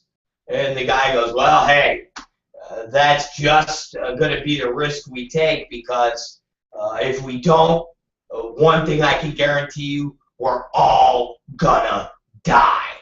And at least this way, some of us could possibly have a chance to survive. And everybody looks at each other and they go, okay, let's do it. And they all put their hands together, push the button, and all of a sudden, as the dust settles, out of the 100, 13 of them fucking wake up, and they're like, oh my God, we survived so we can fight on for the memory of these fallen. That's what it's going to be like.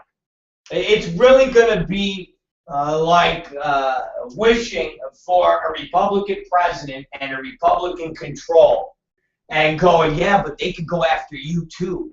And you go, hey, that's just the risk we're going to have to take, because if there's 100 of us and 100 of us are making no money and we're eventually going to die regardless, I'd rather fucking close my eyes and hold my breath and hope I'm not one of the killed. And at the dust settles, maybe I'll be one of the survivors, and I'll be making 10 times the money, and I could survive into the next, 30 or 40 years. And that's what's going to have to happen. The business is going to have to take a fucking hit, a fucking wicked hit. And once that wicked hit happens, you then will see a change in our business, and you will see the evolution of a comeback. But our business cannot sustain what is happening now, and it's only going to get worse. It's never going to get better. It has to get an explosion. We have to get fucking nuked. We have to basically kill everything with the hope that some will survive. And if the email I got about the Fanny Awards and giving awards to girls for basically old content, and Katie Summers starring in brand new movies that are being promoted by Wicked that she did 3 years ago, if that's not evident that this industry doesn't give a shit and doesn't need new content, I don't know what else is. I don't know what else is. And when this Republican beast comes back into everyone's lives and clamps down, you guys got to remember something. When I was in this business back in the 90s, you didn't have business people in it. You basically had your pirates and your outlaws, because a business person didn't want to go to jail. Back in the 80s, a business person didn't want to risk having some gangster smash him in the head with a fucking baseball bat. They didn't. The people didn't want to have Ruben Sturman planting bombs in your video store and blowing the shit up. So people didn't want to deal with that. The business became what it became when you opened the doors and it all of a sudden was some respectable line of work that businessmen could get into. And you could have every Johnny and Joe and Dick come lately who goes, well, I'm an investment banker, and I work for Merrill Lynch. But my friend said if I get 30 or 40,000 together, and he's going to introduce me to this company, and we're going to make movies together. And they go and they make movies together. Yeah, that didn't happen back in the 80s when the guy goes, he's going to introduce me to a guy, and the guy goes, all right, how much money you got? And the guy goes, here's my 30,000. And the guy goes, okay. There you go. Now get the fuck out of here. He goes, you just took my money. He goes, yeah, and if you bitch again, I'm going to tape both your fucking hands, asshole. And then the guy goes back to Merrill Lynch and sits behind his desk going, God, I wish I could be in the porn, but they'll cut my hands off. Well, between that and the government and not busting people anymore, you basically open the doors for all of these people who you'll see do interviews in XBiz, and they're like, well, I used to work for Chase Manhattan, and I realized that it was no fun. So I met somebody who introduced me to a friend, and we started making rubber dicks. And that led to another thing, and before you knew it, we were making It's like, really? Okay. Well, when the government was going after people, because you'll never get gangster bullshit to happen again, that's done. But what you'll get is the government. And when these business people that have wife and children, when these fucking people start getting afraid that they're going to go do federal jail time for selling dicks and making movies, you'll see a whole different attitude, and you'll see a whole vibe. And again, if you don't think it can happen, you're so completely insane because a new administration ushers in shit that you literally go, what the fuck just happened? I thought we were making great strides. And then just look at the map and take a look at some of these states that still look like they're living in the dark ages, where they're still trying to make laws on the books that are condemning homosexuality. You guess what? You get a Republican president, you're not going to get any support of going against states that want to ban things like that. If we had a Republican president, that Arizona bill would have been passed. Okay? If we had a Republican president, a lot of this shit. If we had a Republican president, if John McCain was the president and not Barack Obama, or Mitt Romney was the president and not Barack Obama, you would not see the gay movement going on right now. That is a fucking fact. That is a fact.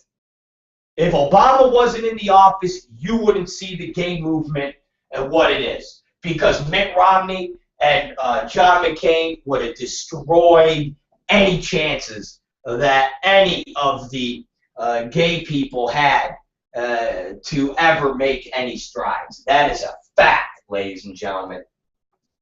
That is a fucking fact. So if you don't think a Republican president in 2016 would have a couple religious figures say to them, hey, we need you to go after porn. And he goes, ugh. And he goes, hey, it could be worth about $25 million to your re-election campaign. You watch that president go, okay, what do you want me to do? And they go, well, we want you to appoint this attorney general that is a raving douchebag. And he'll go, okay. Remember, everybody, I'm a Democrat, and I'm a staunch supporter of everything the Democrats believe in, but we have, as a Democrat attorney general, the equivalent of what the Republicans had in their attorney general.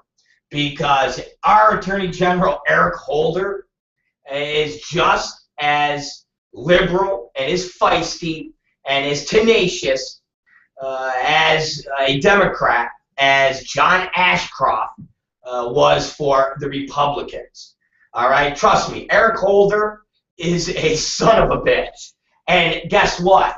Normally, an attorney general doesn't last 2 terms. Normally, there's a shift with the attorney generals. Well, Eric Holder has been our attorney general, and he will continue to be our attorney general when a lot of other attorney generals would have resigned. John Ashcroft was forced to resign. Far less scrutiny and far less of scandal than what Eric Holder has gone through. But Eric Holder has withered every storm that has been put in front of him and has basically fought the Republicans and said, fuck you. So, trust me, if a Republican got back in the office, you would see an attorney general just as tenacious as our attorney general is now. And that attorney general will go after porn with a vengeance. Mark my words. So Rob Black Show, we're going to call Katie Summers this cute little piece of ass right now. All right? Do you understand? This cute little piece of scrumptious, beautiful ass. So let's call her up right now. It's Katie Summers. And let's see how the feed's working today.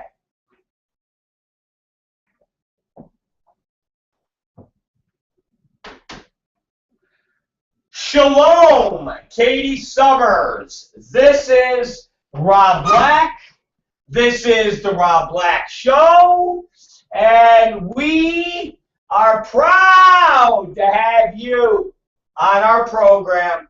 And you will be delivering us something we like to call the news that we can use. Katie Summers, take it away, and hopefully you are on the new coordinates for the Rob Black Show, and hopefully your new coordinates is giving us a better streaming experience. Thank you, Katie Summers. Give it to me.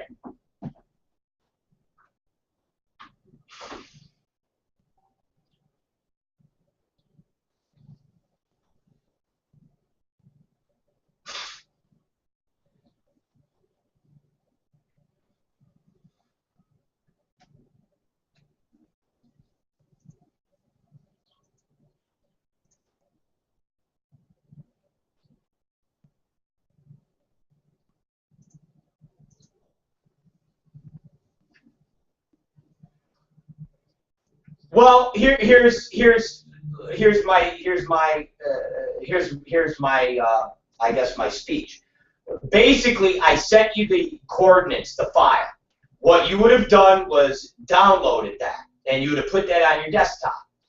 And then what you would have done was you would have started your Adobe Flash Live Encoder, and once the screen came up, you wouldn't have done anything before you went to the file on the left top and pushed Open Profile.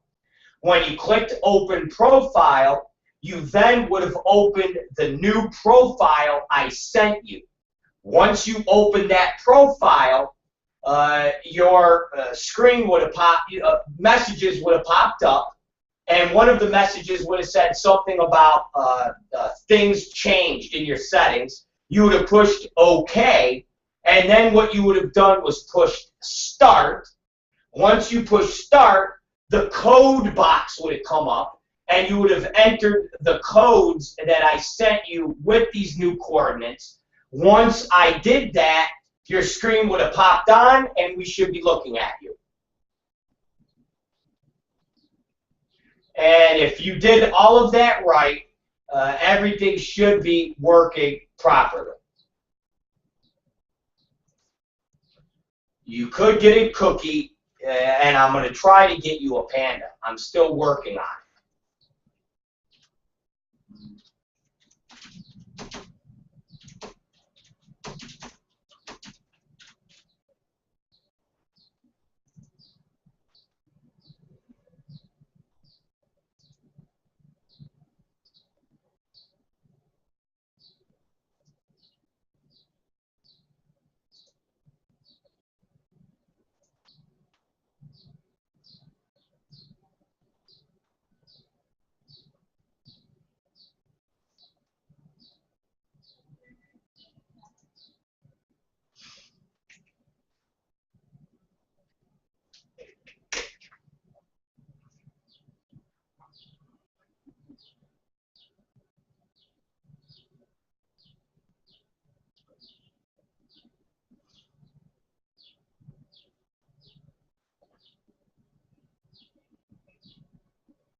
All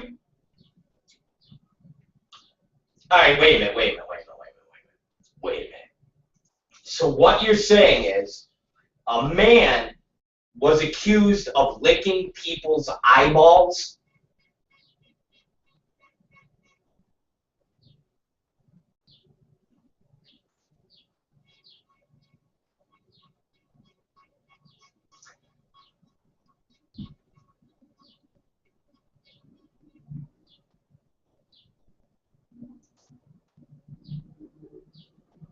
How do you lick an officer's eyeball?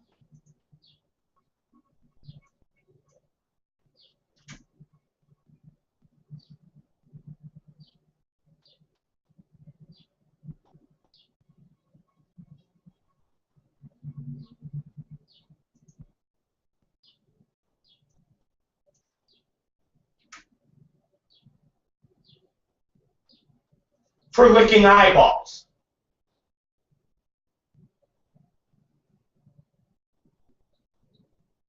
That's just bizarre. That's just the most bizarre. That's just bizarre. That's just so bizarre. And because my question is, how do you get that close to an officer to lick his fucking eyeball?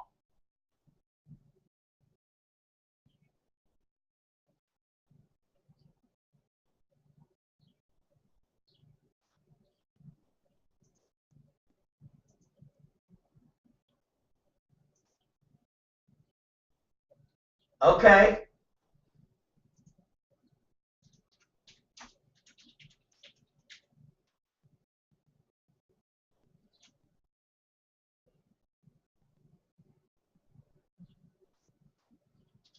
Yeah, no, you don't get cramps on the tongue.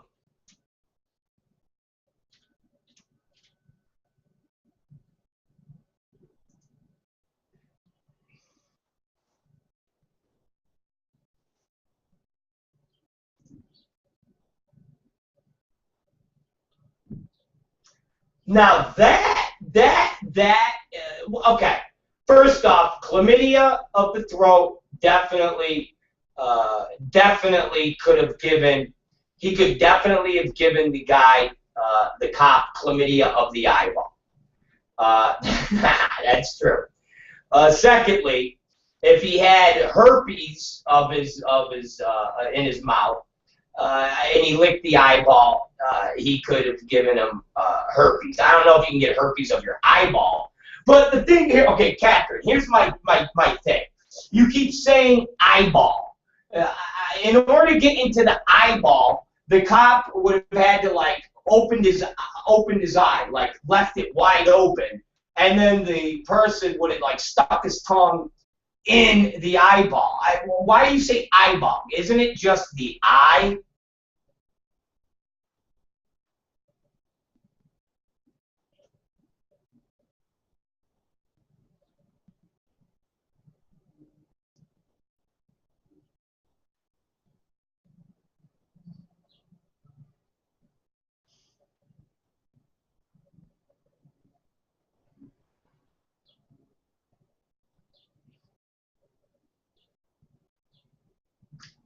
It's fucking bizarre. It's just bizarre. It's just it's like a report saying the woman was accused of licking the man's sack, and you go, what do you mean sack? And you go, well, she bypassed his cock and she just licked his sack, his scrotum, and you're like, so basically the girl is accused of giving the cop a blowjob. No, not a blowjob. She's accused of sucking on his scrotum. It's like, oh, Jesus. Like, not the dick, the scrotum. It's the same thing. It's like, so the girl tried to lick the cop's eyeball. Nope. Tried to get inside, right in there. I'm sorry. Tried to lick the cop's eye. And you're like, no, not the eye, but the ball. Okay, the ball of the eye. She was like, open your eyelids, cop. Once your eyelids are open, then I'm going to lick the ball in your eye. It's just bizarre.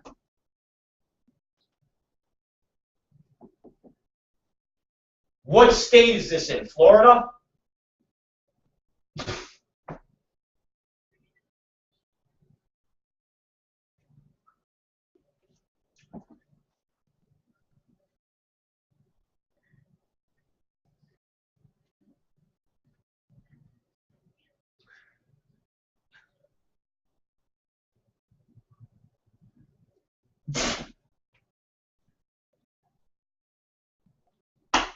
All right. Well, all right. Give us something else, because I don't know what else I can say about the eyeball licking.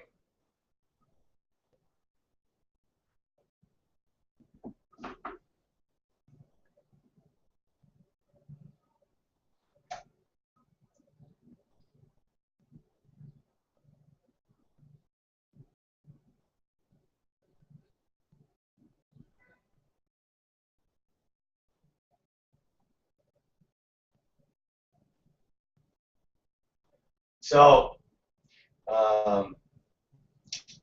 you don't like coming in the eyeball. That's what you're saying.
I don't even know what else. That was just like a whole rambling rant on cum in your eye and bleachy, fucking stinky. I don't even know. Again, so far you've left me speechless, and the way you're communicating with me about about your news stories, from the cop and his licking of his eyeball to bleachy cum in eyeballs.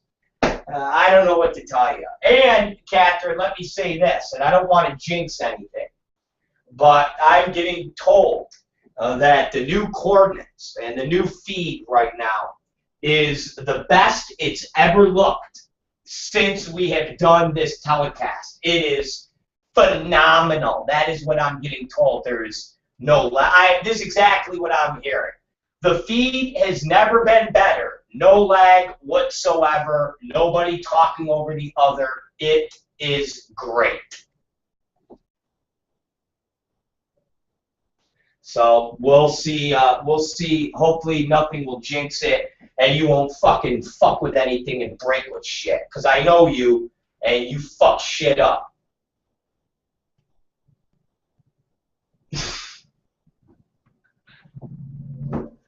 Oof.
So, all right. So this guy, and he's part of the Wu-Tang Clan.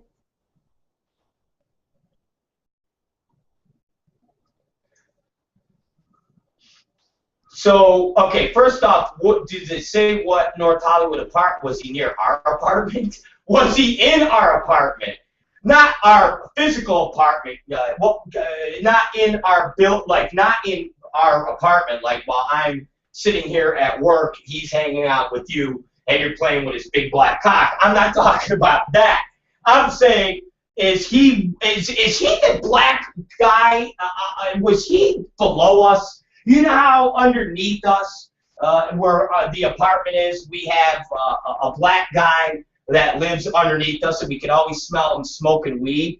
Is that the Wu-Tang Clan? Did you notice if anybody tried to or jumped off the motherfucker? Was this guy in our apartment? Because remember, we had cops around the building a couple days ago. Were those cops there because this motherfucker chopped his dick off and jumped out the fucking balcony? What day did it happen?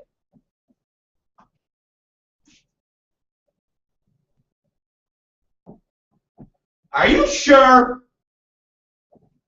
And it was in North Hollywood.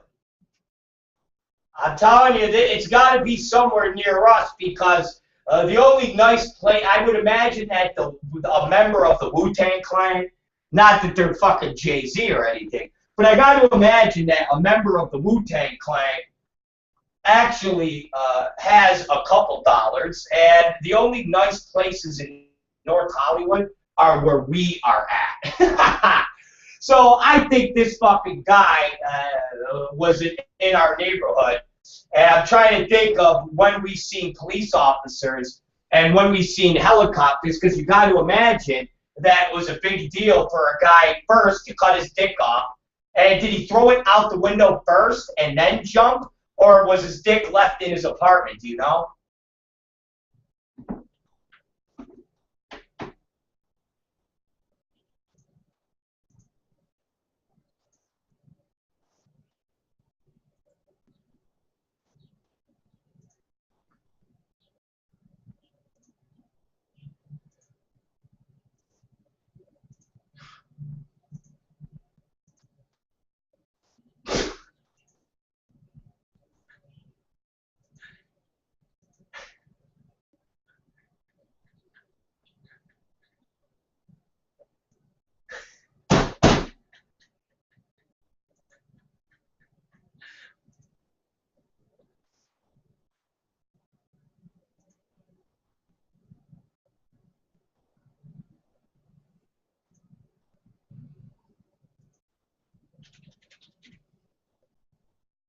You listen, you gotta be. Yeah, can you imagine? You're just hanging out, okay? You're just hanging out.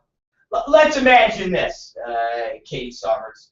Your friend, Mackenzie, there, okay? Say you're sitting there with Ham, and Ham's sitting there. She's drinking wine.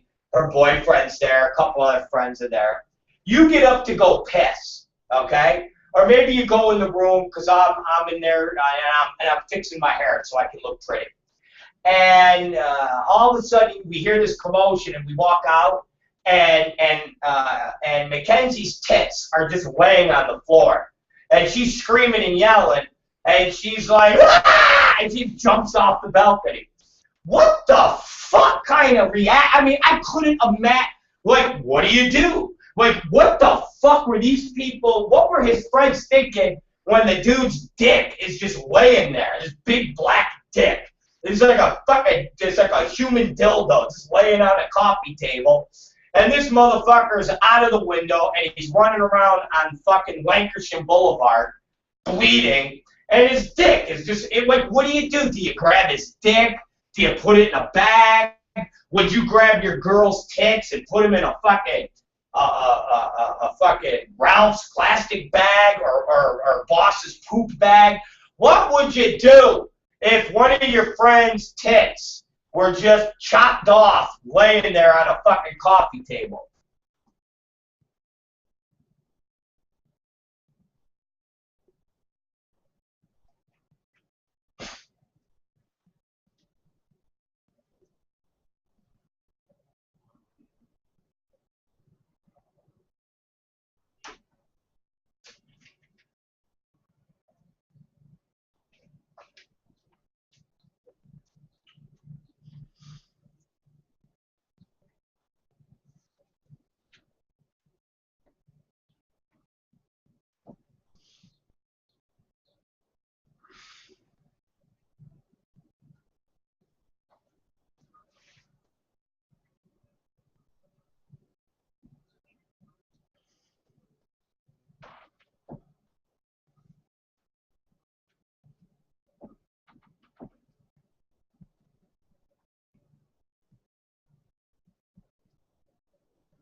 Well, I know, but it wasn't last night. I think it was the night before.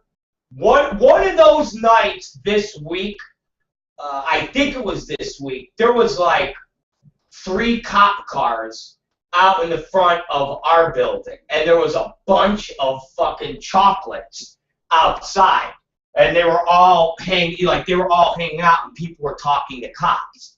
So I wonder if that was the dude talking about his chopped off penis. I don't. But you would.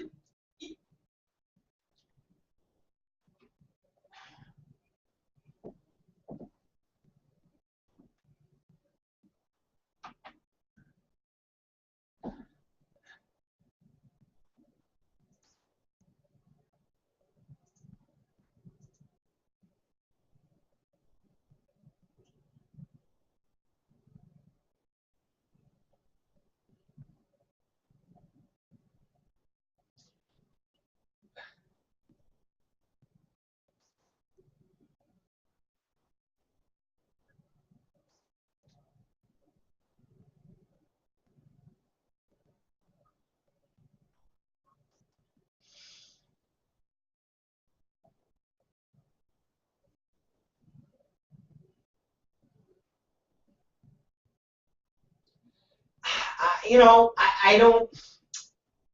Listen to us. We're sitting here trying to decipher. It's so funny. We're trying to decipher. We're trying to decipher if the dude cut his dick off. I don't know. But there's definitely always the activity going around down near our apartment area, and it's pretty amazing. But I'll tell you, if I seen, I would think seriously, Catherine, I would think that if it happened in our building, we would have fucking known about it. I would think it would have been that big of a deal that you would just have heard. You would just have heard that the Wu-Tang Clan guy cut his dick off and jumped out of the balcony and ran around like a retard. I got to imagine that it did. Maybe it happened down at the one that's in Studio City. What's that? Archstone. Maybe it happened at Archstone. You better call your girl there. You know who, and see if the Wu-Tang cut his dick off down there.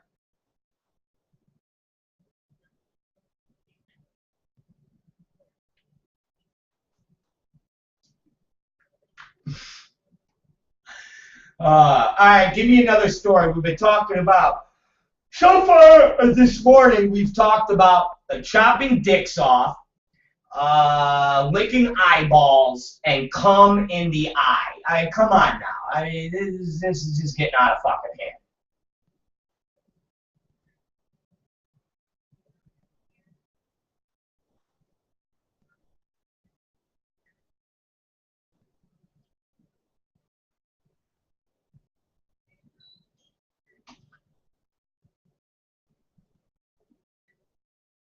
Hey, yeah, whoa, what's going on? Yeah, okay, yeah.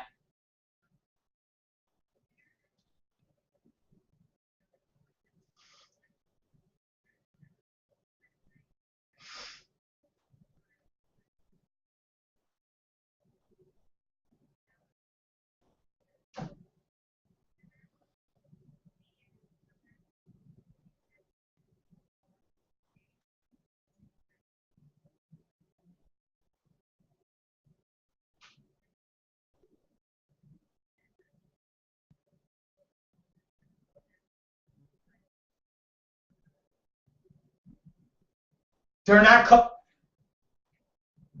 cutting their pussies off, are they?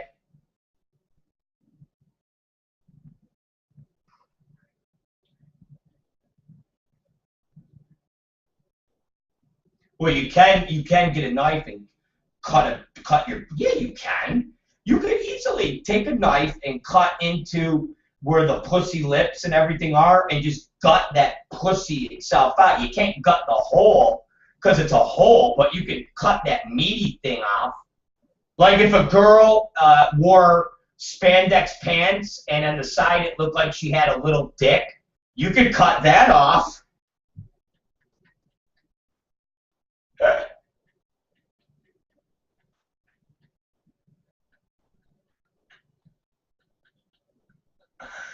Hey, between licking eyeballs and cutting dicks off, you've got me on this Jack the Ripper kick. Okay, I'm sorry.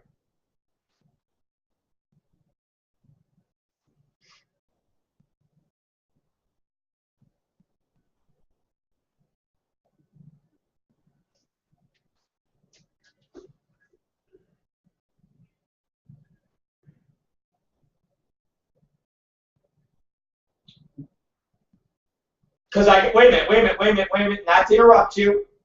I just got report from the cripple one that the dickless Wu-Tang member, his building, here it is the 4500 block of Colfax Avenue, according to the news source.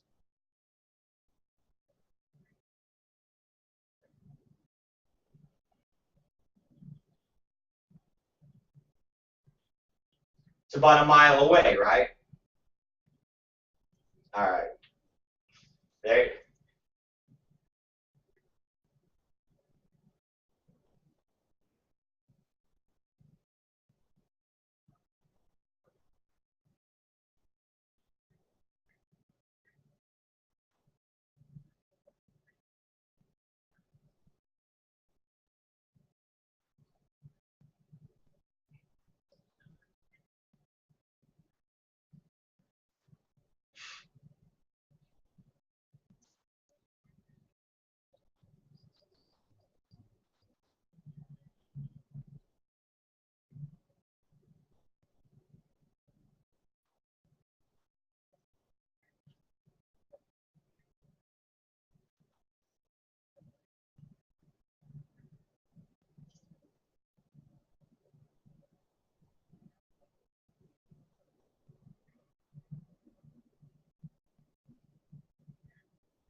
Get the fuck out of here.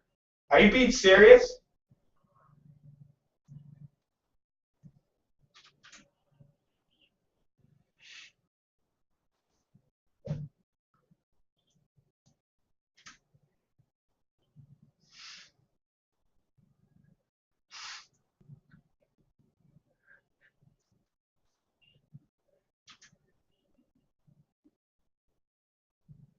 You're retarded, man.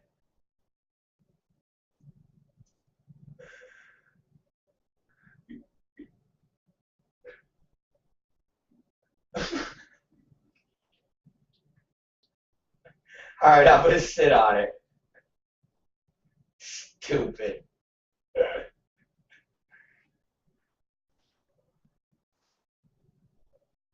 I was just going to say, I'm going to think about it like I'm sitting on the chopped off Wu-Tang Clan's dick.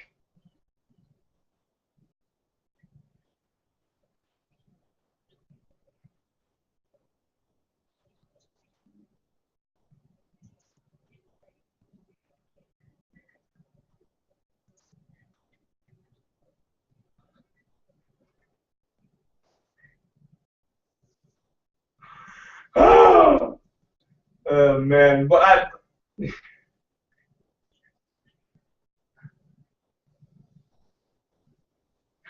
you know, as stupid as that sounds, it's actually incredibly funny, and I would dress in blackface and I would run around with a chopped off dick. I would. It would be hilarious. That would be funny.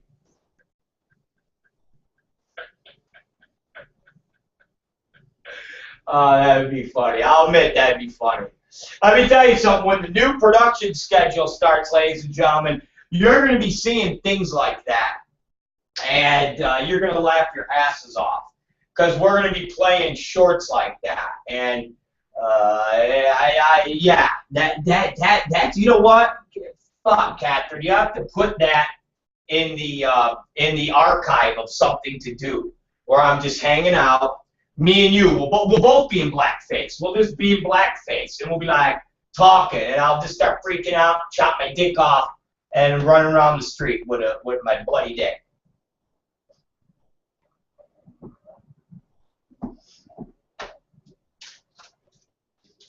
All right.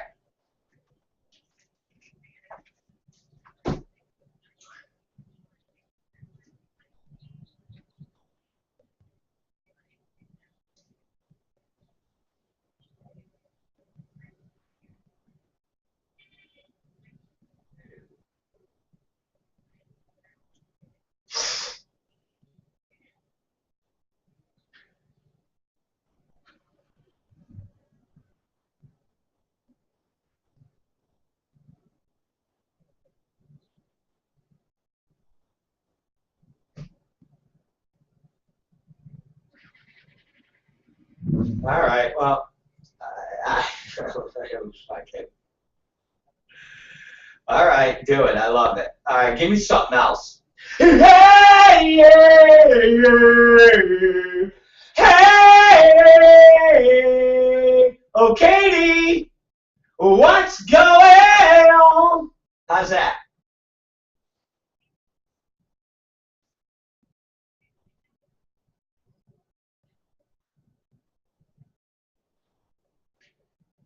Okay, I'm gonna do that. I will do that. I will do that for you, and I'll do a parody. I'll say, hey, oh, so Katie, what's going on? You give me news today. It talks today. It's about Wu-Tang getting his dick off today. Wait, something like that, right?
So what's gonna happen?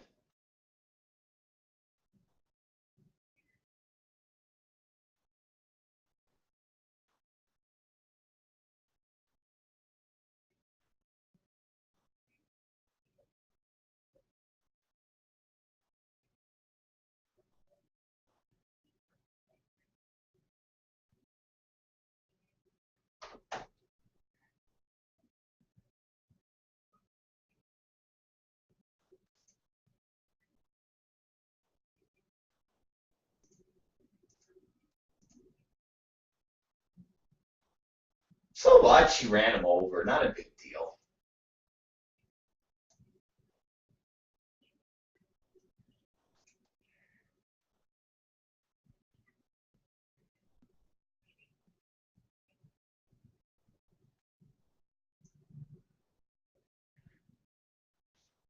Yeah, she fucking ran the guy over. Big deal.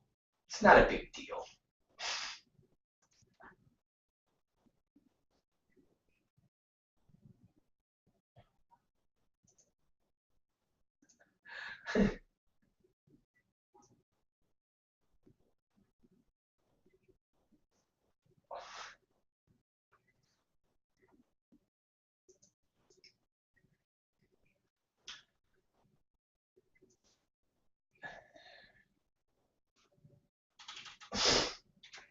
You want to hear something funny?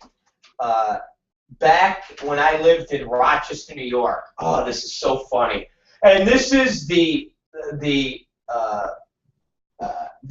only time. This is the only time that I did something that would. You know how we all do shit that you reflect on and you go, oh wow, that could have been really bad, or you know that could have turned out like really, really bad. I was in Rochester, and this is like when I was 18 years old. And Andy lives. His parents lived in the city, so he lived in the city. And it was the way I can describe it is it's a house that. On either side of the street, cars would park.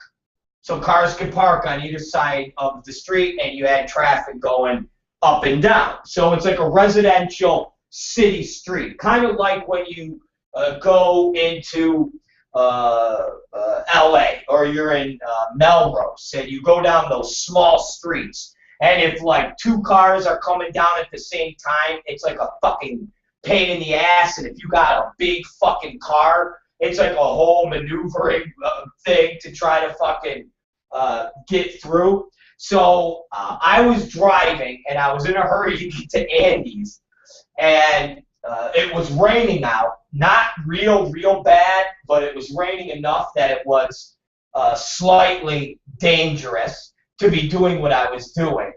And I was smoking weed, and I would smoke Rochester dirt weed, and I would drive with my knee on the steering wheel and then light up the bowl. So I was high as fuck, well, as high as you could be for Mexican dirt weed in Rochester. And as I turned the corner and started getting near Andy's house, I wasn't paying attention. And just like in a city streets out here in LA, you have people on bikes. And when I say people on bikes, not kids, but like grown men on bicycles that you know are up to no good. Anytime a fucking grown man is pedaling on a fucking bicycle, you know he's up to no good. So as I turn the corner and I'm going, I'm high and I'm not paying attention, and I realize, oh my God, there's a dude on a bike and he's really close to me. And as I drive by, I blasted him with the fucking side of my fucking mirror.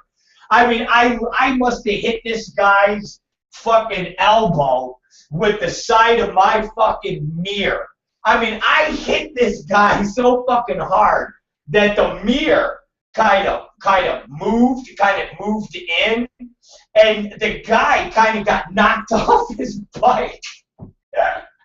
and he gets knocked off the bike, and as I drive, and I hear him screaming, "You motherfucker!" And I'm like, oh shit. So I just stepped on the gas a little bit harder. And fucking drove up a different side street and then another side street, and then booked it to Andy's house just in case this guy went and called the police on a hit and run.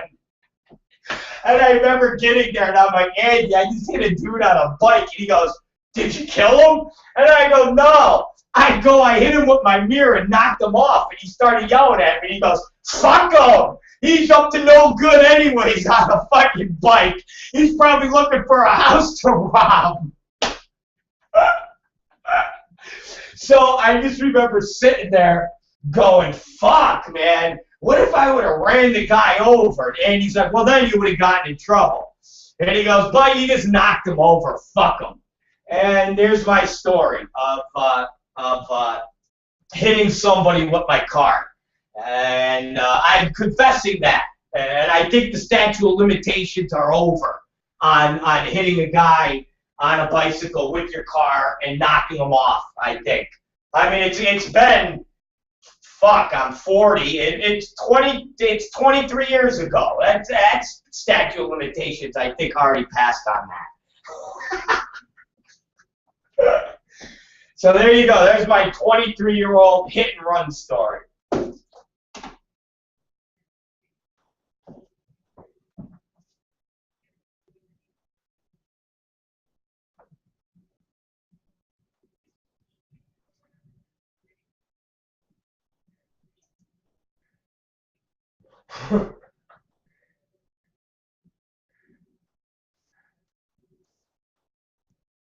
Horrible. I know it's horrible. All right.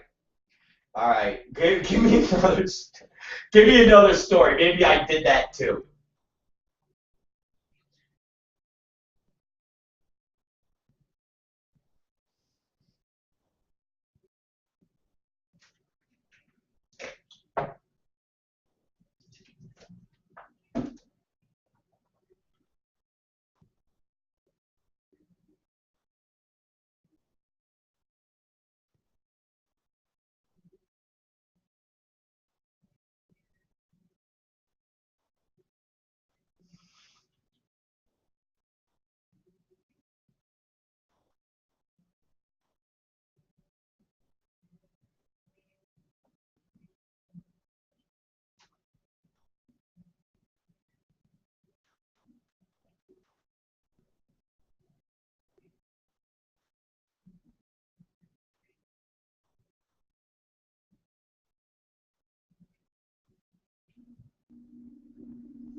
So that's kind of cool. I know it was a big deal if he was going to do it in Chicago or if he was going to do it in Hawaii.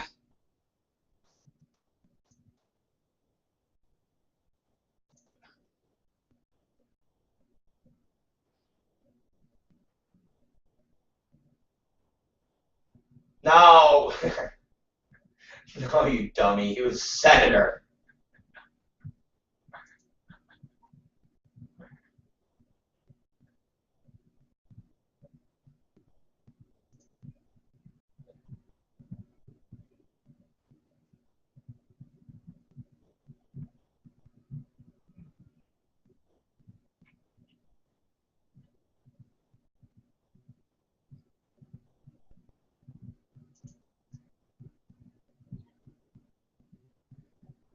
Yeah, I mean, they're all, listen, yes, they're all from, you know, Chicago's their home. That's where they really are, you know, that's where they call home. It's kind of like, you know, I mean, I'm 40 years old.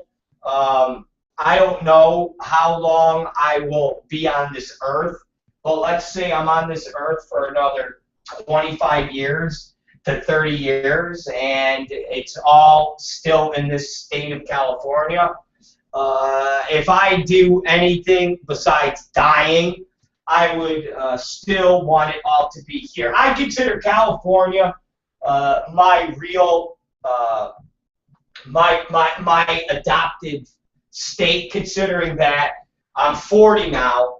I was born in Rochester, New York, but I moved out to LA when I was 21, 22. So I've almost been in LA as long as I was in Rochester, New York. And if you take away the couple years of being a fucking baby and not knowing where the fuck you are because you're a fucking kid, I would say that my more of my life is growing and being a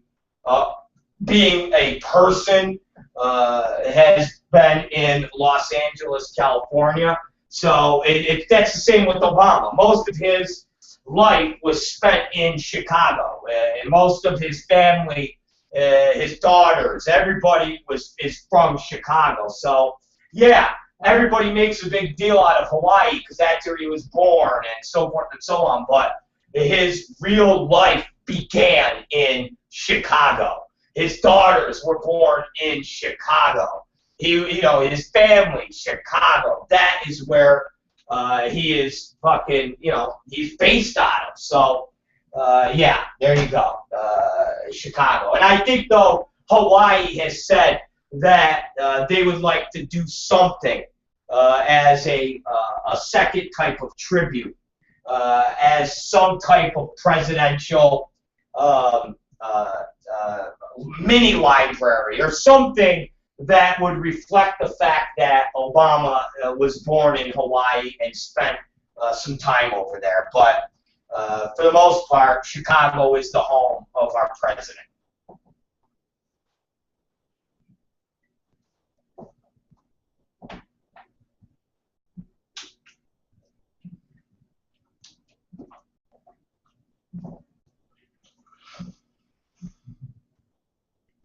Yeah.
It'll be Chicago.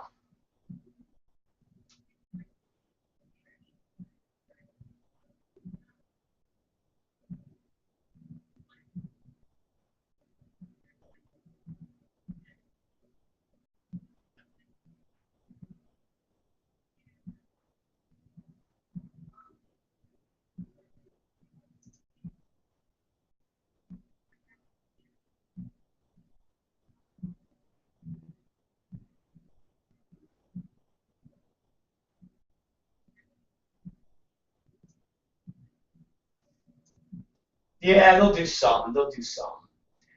All right, give me you can give me one more. You can give me one more thing. It's 3:15.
Yeah.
That is bizarre. Well, yeah, isn't that weird? They just whip. I don't know. Again, anytime anybody does anything weird with religion, it doesn't surprise me. Again, I mean, let's put it this way: you're talking about these foreigners whipping themselves as a mark of, like a tribute to Jesus and so forth and so on. Think about the weirdos here in the United States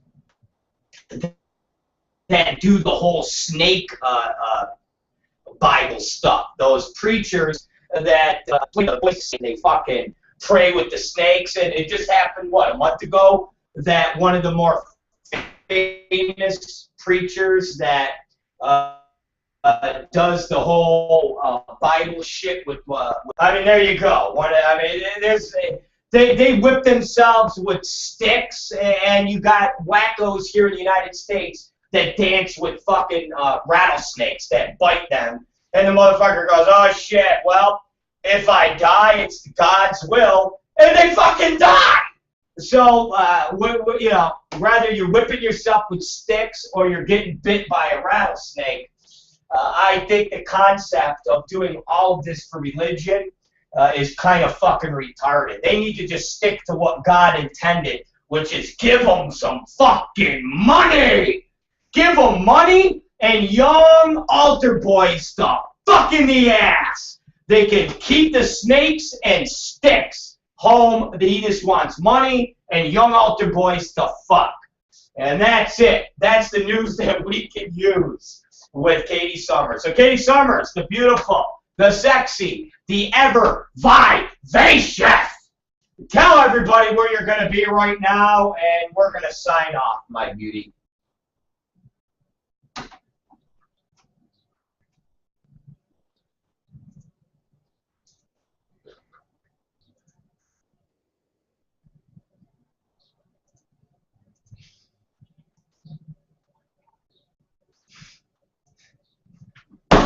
Oh, so you got the big black dick today. Oh, okay. Can you show the Rob Black Show fans the big black dick? Can you just grab it and show everybody? All right, go ahead. Show everybody. Ladies and gentlemen.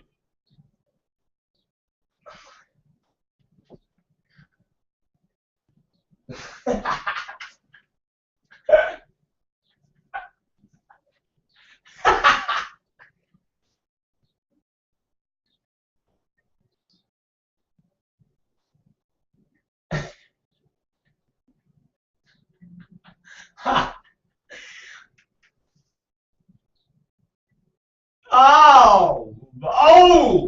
All right, Katie Summers. Well, if anybody wants to see Katie Summers use the Andre Johnson chopped off dick, where can they see it, Katie Summers? All right, Katie Summers, we'll talk to you later. Go make lots and lots of money! Boosty boosty. All right, ladies and gentlemen, that was Katie Summers and the news that you can use. Oh, man, what a day. What a day. All right, we had a great day today, guys.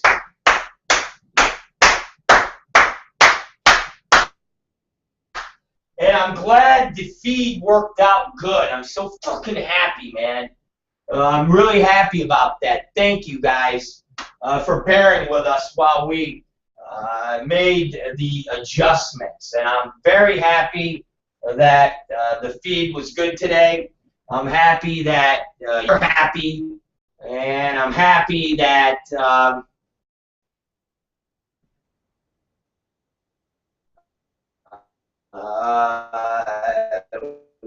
we had a great show. And his big win from the XRCO last night.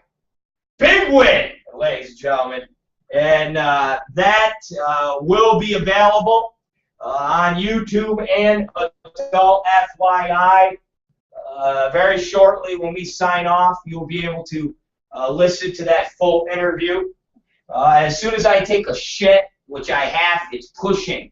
I feel it right there. It's pushing on my asshole.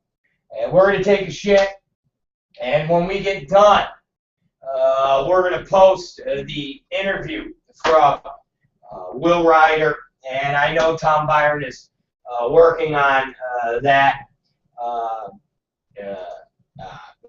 huge.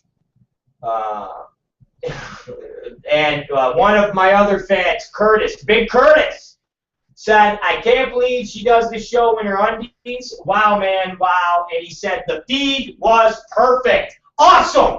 Woo! Man, that feels good. That is the third compliment we got on the feed today. I'm fucking ecstatic. Thank you, guys. as always, thank you guys for being with us, and thank you for putting up with our nonsense, and thank you for putting up with our imperfections. Okay? I know I try to be perfect, but I never claim to be a saint. Okay? And I've only claimed to be batting about 800.